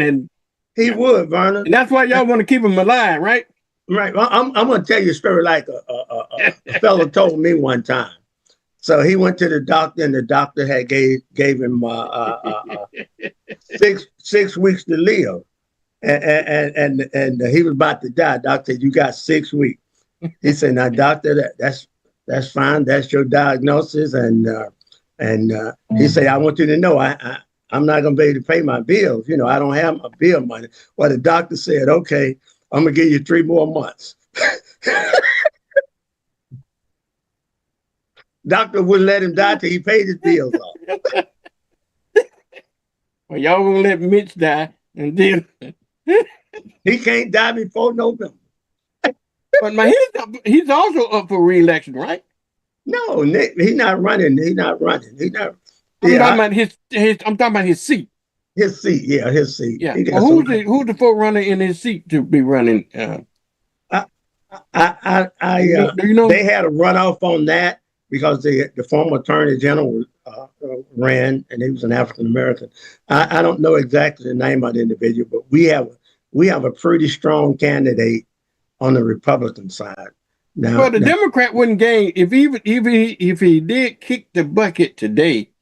We wouldn't gain much, would we? Because in a few months they're going to reelect another person anyway, right? But it's that wonder. It's that wonder, and the wonder is these folks are not going to be. The election going to be in November, and they're probably not going to take office until January. But if Mitch just so happened to depart prior to him paying his bills, then what we have to do, then we have to appoint somebody pretty quickly. So we'll lose. But you said the point. If you do that, but it don't let me ask you this question, because you're a lot more politically involved than I am. Because if let's say for that, just hypothetically speaking, if Mitch kicked the bucket, right? You got, and traditionally, the governor has the opportunity to reappoint senator. Okay, now, even though you got a Democratic governor, okay, right, and that's the Republican seat, right? Can he appoint a Democrat to that seat, or does he have to reappoint another Republican to that seat? How did that work? No, he can appoint a Democrat, Vernon. Okay. He don't have to. He don't. Mitch, he won't be the governor long if he put a Republican. I'm gonna have to tell Mitch, like a friend of mine told her husband, "Okay, baby, it's okay to go now. We're gonna be in good hands. Okay, you can go. So Mitch, it's okay to go now. You'll see to be in good hands, Bubba." Mitch, we got it now. We just done a proof of life photo on Mitch. Now you don't believe that photograph. Now come on, I know you don't believe that. We just done a proof of life on Mitch.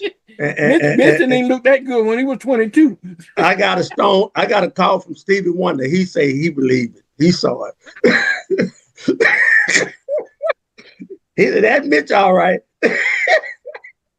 Hey, Stevie said he looks good. Yeah, he looks. That's what Charles said, yeah, Stevie, I agree with you. He looks good. Clarence even came in and said, "Yeah, bro. Yeah, he really looks good. He looks young. Nothing wrong with him." He was holding the paper of the day. So you can trust us. He's still alive. Okay. As long as he's alive, we got that vote. Now, all seriousness now, I did read an account this morning that he said that he's not going to go back to the Senate. He's not going to be able to get back to the Senate, but he's going to still do Senate work. What do that mean? He's going to do. How can he do it? The Senate can make their own rules. That's one body. The Senate can just make a rule, Vernon. They can have 10 rules and they can wipe out 10 rules, one rule. So whatever it is, and the Republican has the majority. So I'm sure somewhere John Thune, who is the Senate leader, I'm sure they'll come up with something so that one vote will count. That one vote will count. Now, right now, I think you need to be president, but I'm sure the Senate would do something. We need that one vote, Vernon. And when I say we, I want your audience to know I'm talking about the Republican Party. We need that. We need that one vote. Yeah, y'all really got a slim majority there. So and we got a couple things. You can't lose both Lindsey and Mitch. Mitch, at the same time. Well, we got what they said, everything comes in threes. So yeah, we got Lindsey's sister, so we're good there. But we do have some folks like in Hawaii. You got Susan Collins in Maine, and you got one other person. Well, Susan, we can't count on. Susan might, you know how she talk. I don't know what to do. She might got a reprieve since we had to throw out our favorite boy.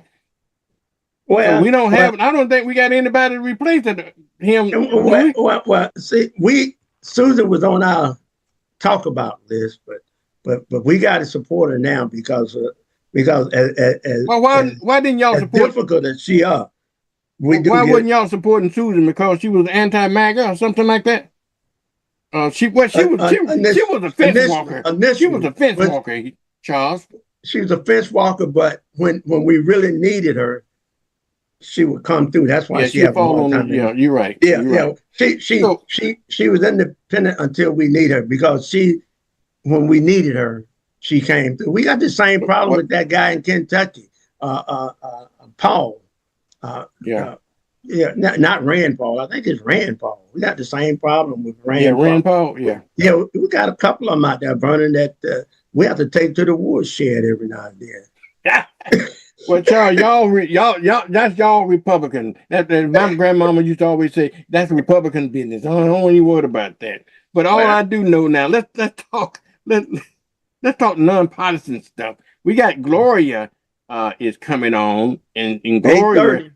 Yeah, it's 8:30 time, because I don't want to cheat Gloria out of any of her time. So, Gloria, you can come on in, sugar. I know she's standing by, Charles. I know she went and got her a cup of coffee and everything, and I hope you didn't scare it away with all of that politicking you were talking to Charles. Well, here she comes in. Good morning, Gloria. How you doing, sugar? Good morning, Dr. Horny. Dr. Horner, your mic is not on. Turn your mic on, Dr. Horn. But Charles, I hope there we go. Good morning. How are you this morning? I'm really great. Hearing this conversation has just been brilliant. You know Charles D. Thornton Sr., right? Yes, sir. Yes, sir. He's my Wednesday co-host. Glory. He comes on every Wednesday, and we banter back and forth about different issues. It ain't always Democrat versus Republicans. You know, I'm a staunch Democrat, and he's a staunch Republican, and so, but they might not be talking to each other around the country, but we talk to each other here on this show. So, but anyhow, good. How you doing this morning? I'm good. Had a terrific meeting last night with the Democratic Environmental Caucus.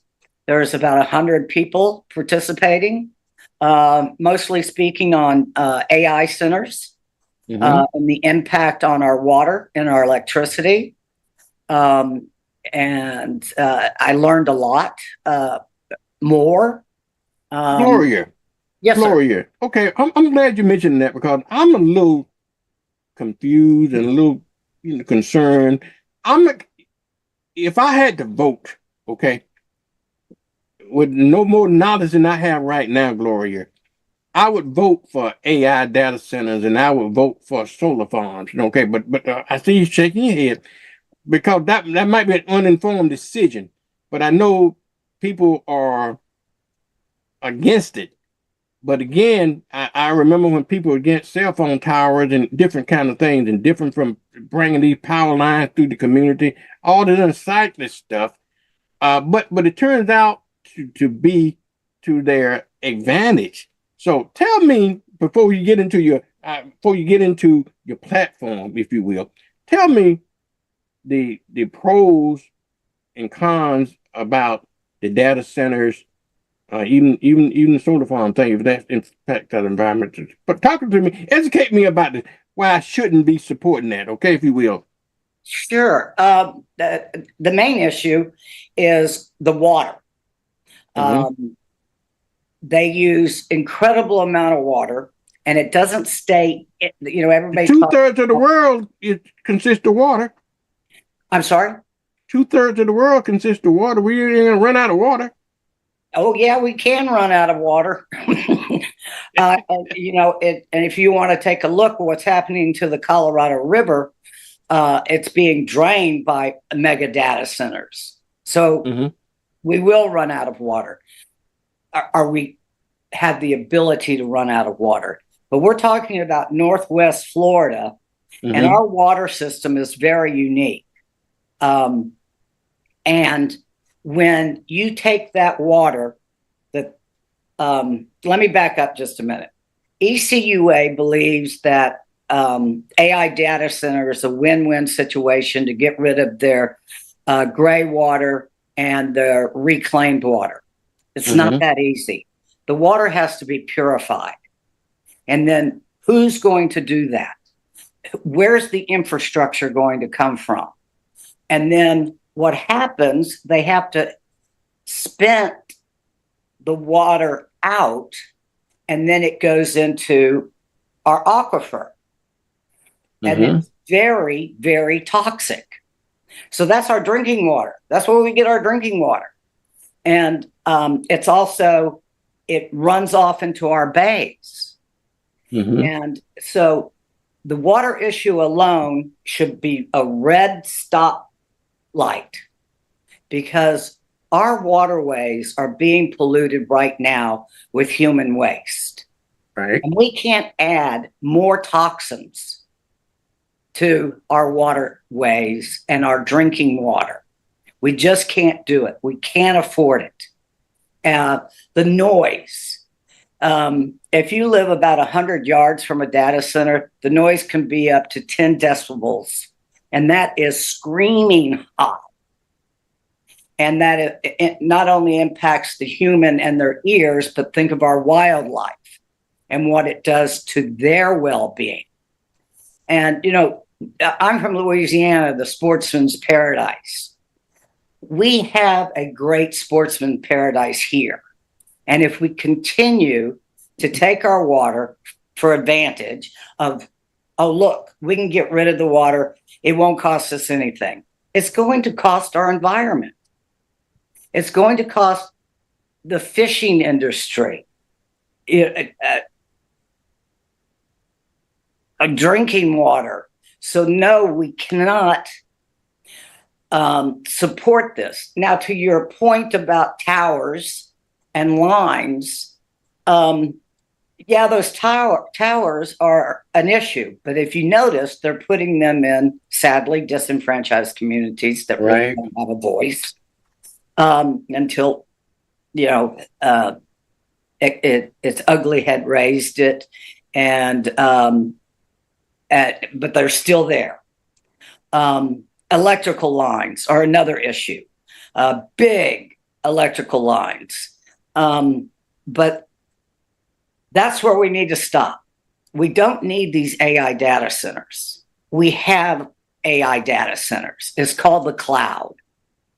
And we go straight up, and it goes into to space, wherever that cloud is. So we don't need these. But Gloria, hold on for a second.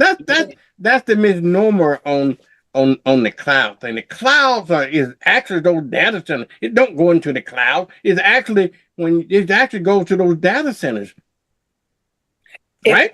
It will go to those data centers. It does go to those data centers. There ain't no such thing as a cloud, so to speak. Cloud is just a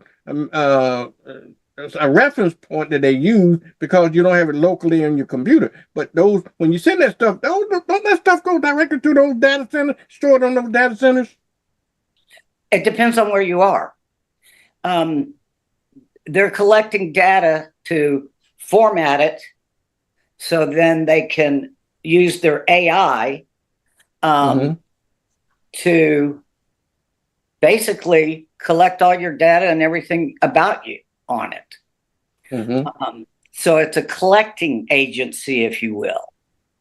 But the impact on our environment is what concerns me and should concern all of us. And then you add electricity. Our prices for Florida Power and Light are already skyrocketing. Our water rates are skyrocketing. And they're going to pass it on to the consumer. And that's me and you.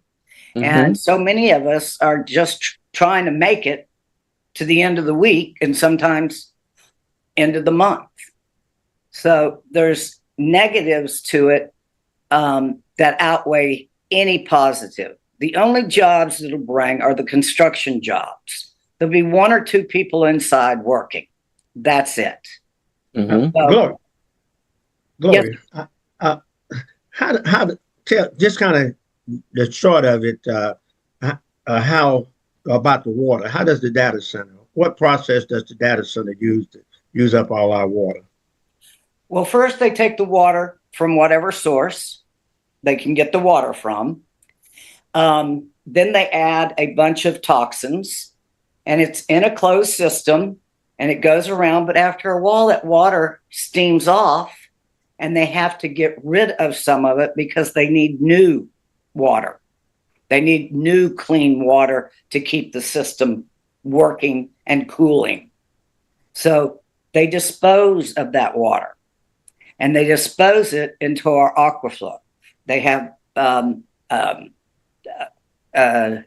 if you will, they're not quite retention ponds. They are, but they're on the side where they can put the water that they've spent and they can't use anymore. They put it to the side and get fresh water to start recycling again. And then let's add the heat index that AI data centers produce. It can add up to 5 degrees in your community. And, you know, we're already pretty hot as it is. And so they call them heat islands. So if you live near one, your community is hotter than the community outside of the data center reach. Okay. Thank you. Okay. I don't want to take up your time with all that. I was just curious about it, Gloria, but let's talk about you running for ECUA. Tell us why you're running for ECUA. Well, water is my passion. Our communities and the safety of their environment is my passion.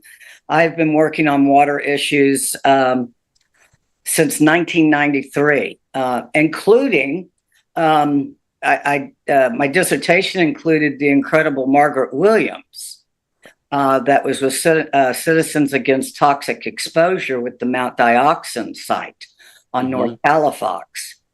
So I didn't move here until 2010 because of the BP disaster, but I knew the community well. And I was seeing what was going on with our water sources. And then I started going to ECUA boards to try to understand what they're doing. And, you know, honestly, it's a good old boy, good old girl network. I did run in 2018. I didn't do bad, 60-40 as a Democrat. I'm running this time as an independent because when I went to the polls, they said they wanted to vote for me, but they just wouldn't vote for a Democrat.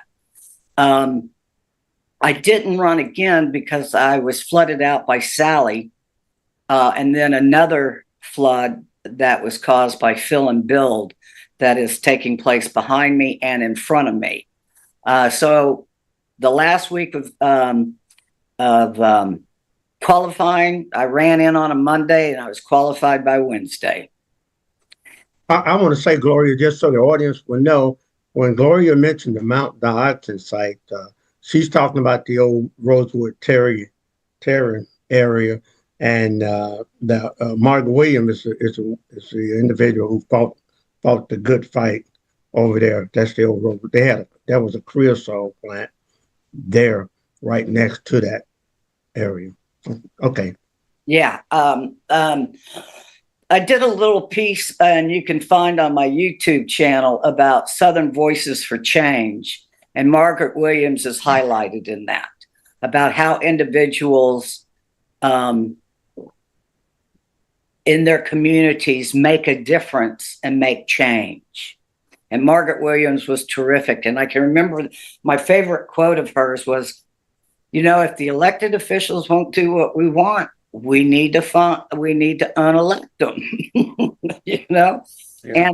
And that's where we are right now, especially with the ECUA board.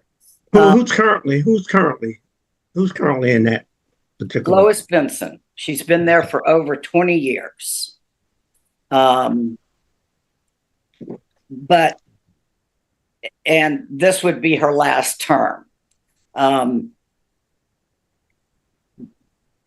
But our board members, they only work in the office. They don't even have offices.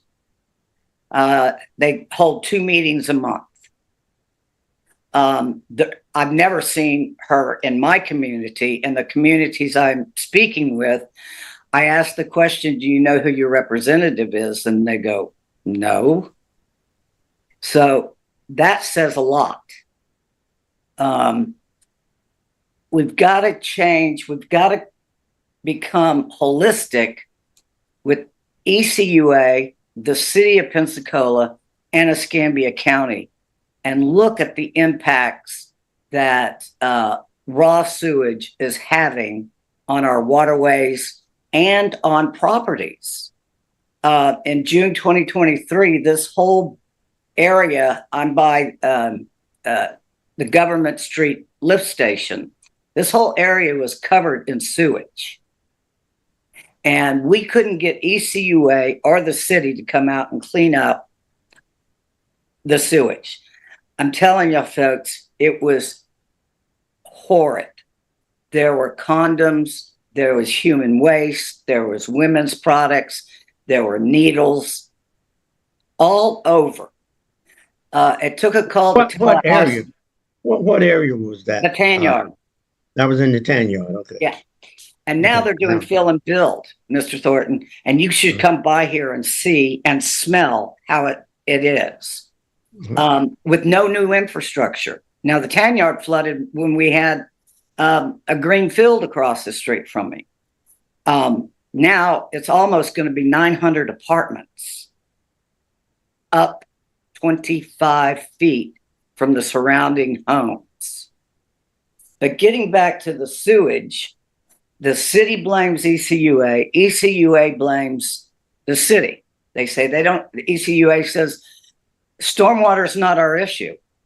And I said, it is your issue, because when we pull up, and I monitor Florida Healthy Beaches. When I pull up after a rainstorm, Bruce Beach, for example, can be as high as 800 parts per billion in sewage and in the Caucasus. You're not going to see it on the street, but it's coming through our stormwater drains. We got to find a solution on how we can separate those. Our infrastructure is so bad. And don't we have, Gloria, don't we have pipes? Don't we have pipes that takes that sewage out here in the cantonment area? Do we not have pipes that flows from downtown, and we got some pumps that keep it flowing? Because the only other way would be for it to go into the water. So we have to drive it from downtown, and we have to get it out here in the cantonment area to where they purified and all that. Is that, and the only way for it to get inside the water is leakage. Are you saying there are leakage within the pipes, and how is it leaking out? What do you know as far as the leakage? Because the pipes should be secure. Is there leakage? There has to be. A few years ago, after me going to City Hall and ECUA saying, if Sanders Beach is this polluted, Bruce Beach has to be this polluted. So finally, Ann Hill was able to get a study done. And we tested all the stormwater drains from Spring Street at Garden, all the way down here surrounding the tan yard.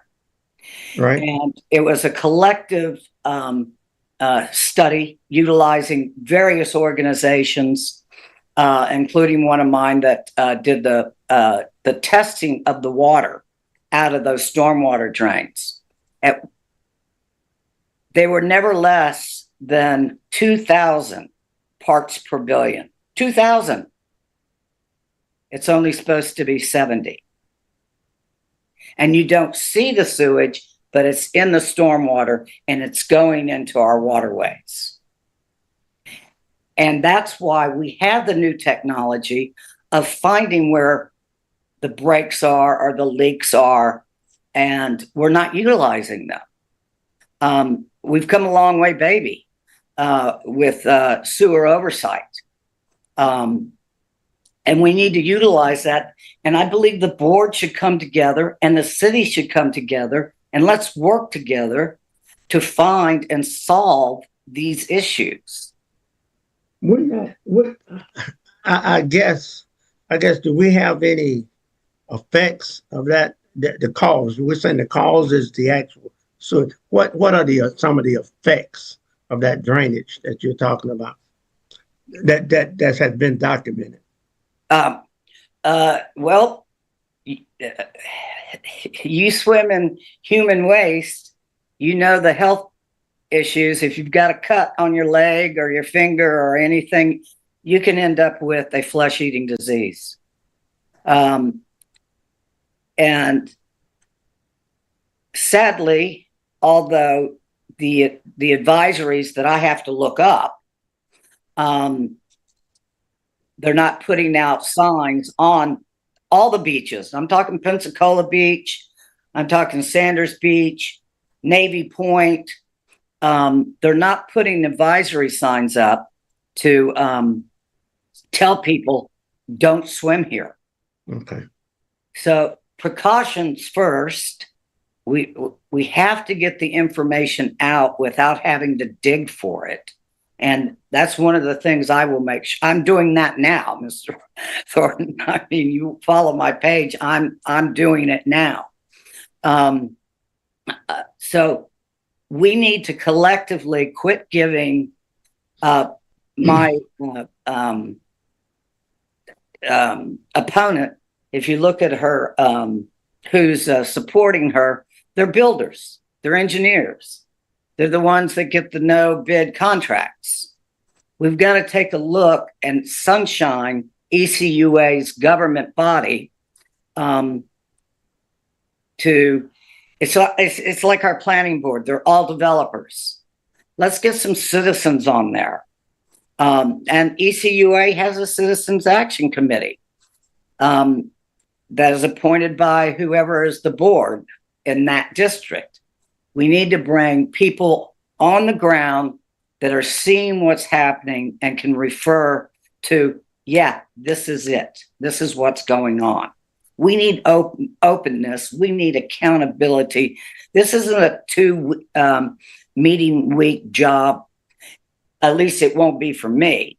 I will be in your communities learning about the issues that you're facing. I got a call yesterday from the folks in North Hill. Now, North Hill is no longer in my district because they gerrymandered excuse me, more coffee, please. The red line districting has really taken a toll on ECUA District 2. But North Hill has asked me to come out and do some air testing. So I'm going to go out there and do that today because I have the equipment.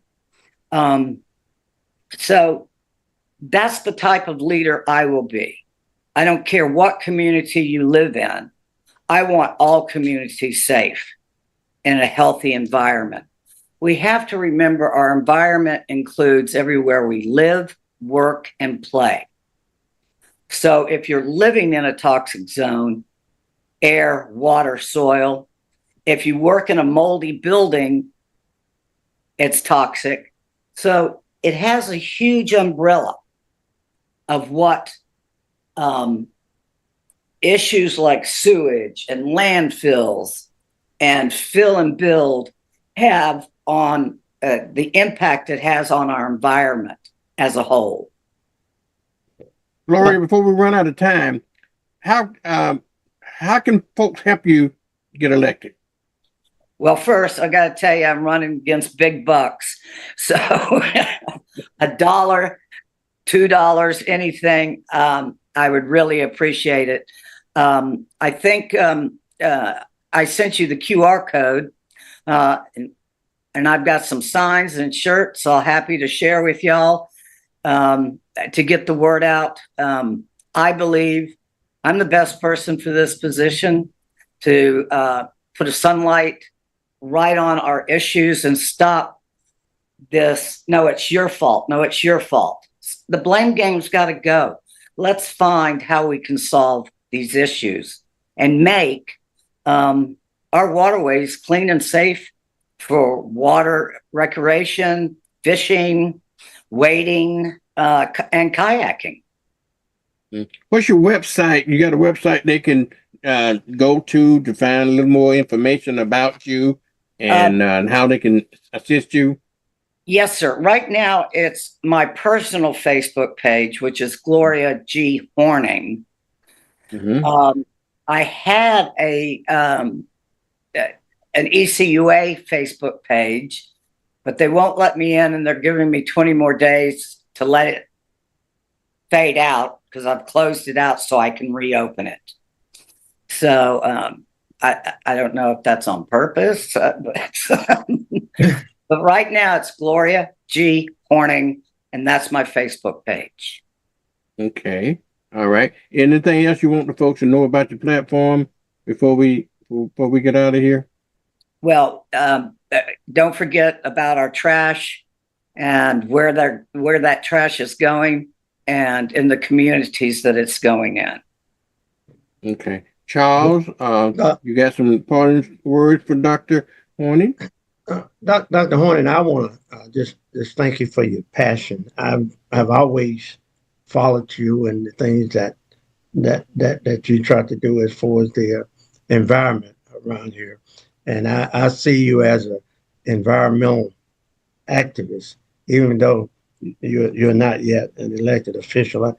You're very passionate about what you're doing, and I wish you well and Godspeed. We need more activists, and I just want to thank you for your activism. Thank you so much, and I will continue that.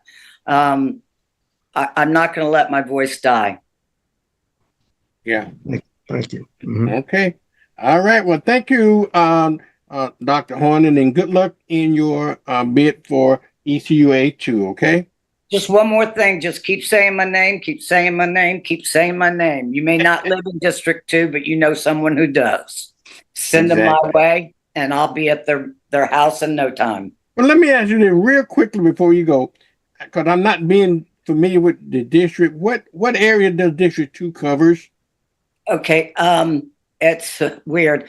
It starts on the west side at Zaragoza. So you've got the city strip. I'm below Garden. I'm south of Garden.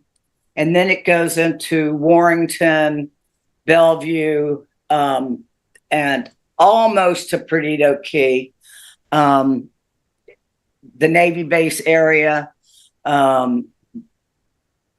So if you follow all those watersheds, that's where I'll be. And the map is on Gloria G. Horning, and your precinct is within that map, so you know where to vote. Got you. All right, Dr. Horning, thank you for agreeing to come on this morning and let folks know who you are and what you intend to do. And thank you for educating me on the data centers, the data centers and so forth. I had been hearing a lot about data centers and banning data centers. I didn't really understand the real reason behind it, but you educate them. That's why you got a doctoral degree and I don't. So thank you again. All right. Thank y'all so much. Okay. All right, Charles. We it's time for us to get out of here. You know that, Charles? Yeah, it's we got 2 time minutes. Flies when you're having fun. When I wanna kick the Republican Party around, I run out of time on trying to kick y'all around, Charles. Do y'all advancing the clock too? Y'all manipulating that as well? No. We just want to save America, and of course, we're in the process of making it great again. Did, Charles, don't get mad. Don't get my Trump. Don't get my Trump syndrome. Don't get my Trump syndrome. What do you call it? What Trump call it? Trump. Don't get my Trump derangement syndrome. See, I know when I say that, I know your rating's gonna go up and up. I know your phone gonna ring and ring. All right, you got anything? You got anything else for me, Charles, this morning? For the good of the order that we hadn't talked about. Anything going on in the community? Anything that we need to know about community-wise before we get out of here?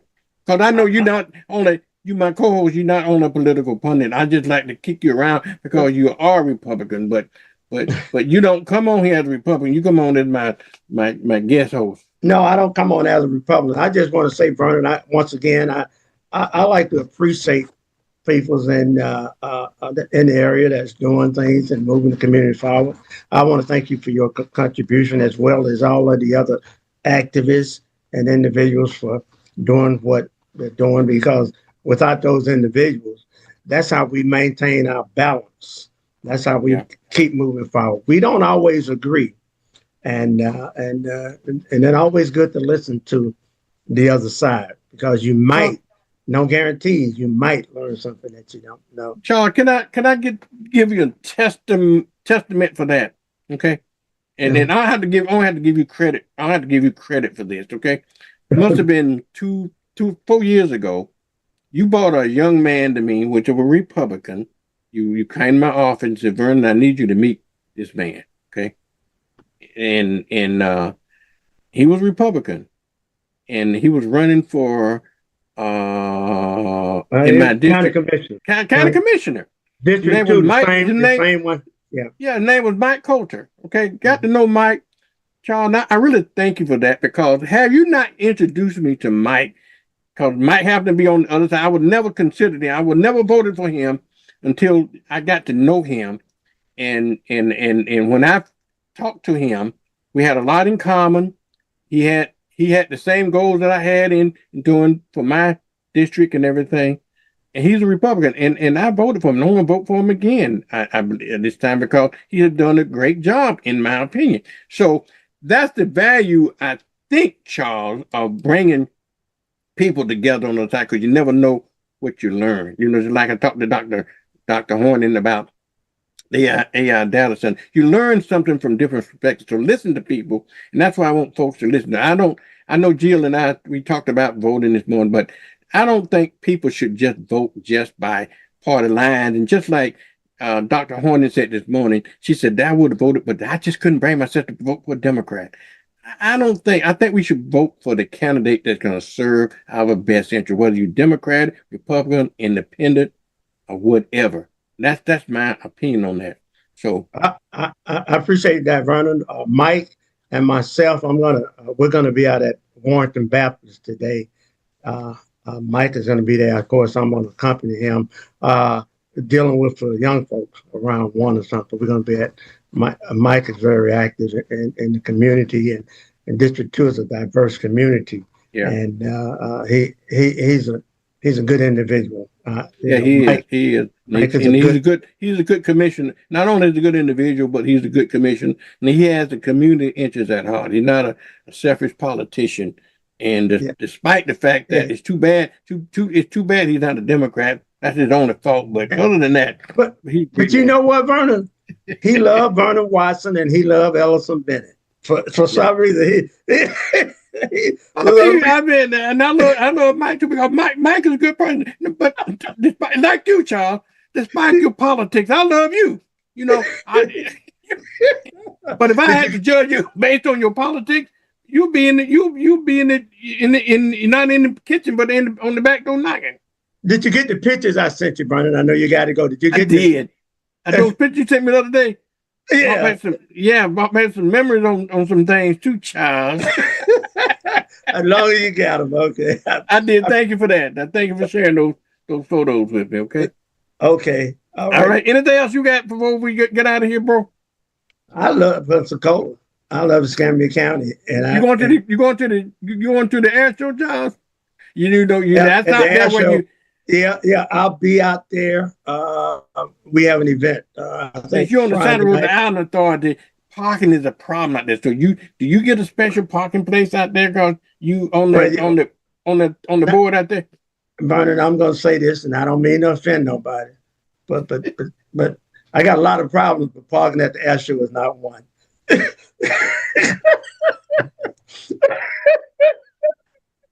That's all I'm gonna say. Charles, I love you, man. I'll see you next week, okay? Okay, Vernon. Talk to you later. All right, y'all. Y'all, we got to get out of here. That's my buddy Right, Charles bye, D. bye. I'm gone, Senior. man. I'm gone. I'm Okay. gone. But I got to click out of here. You got me, so I can't even. You got to click out. I'll click out of here. I'll see y'all next week, okay? I'll see y'all tomorrow. Tomorrow we got Jerry and Robin on tomorrow. We're going to be talking. We didn't get a chance to get my little Black history in today, but we're going to talk about some Black history tomorrow, and particularly some local Black history as well, and among many other things that we're going to talk about tomorrow. Usually we run long on Thursday because we get into conversation about a lot of things, and Black history is one of them, and in history relating to our history here in Pensacola. But anyway, I love you for the perfect love, and nothing you can do about it. And use the onlyest one. Maybe get me Miss Grammatarian, get me, but use the onlyest one that I love. I'll see you tomorrow, y'all. It's Wednesday, hump day. Have a wonderful Wednesday with Morning with Vernon. It's time for Mornings with Vernon. Yeah. Yeah. Get up now. Come on now. Get up. For Mornings with Vernon. Get up now. Let's go. Get up.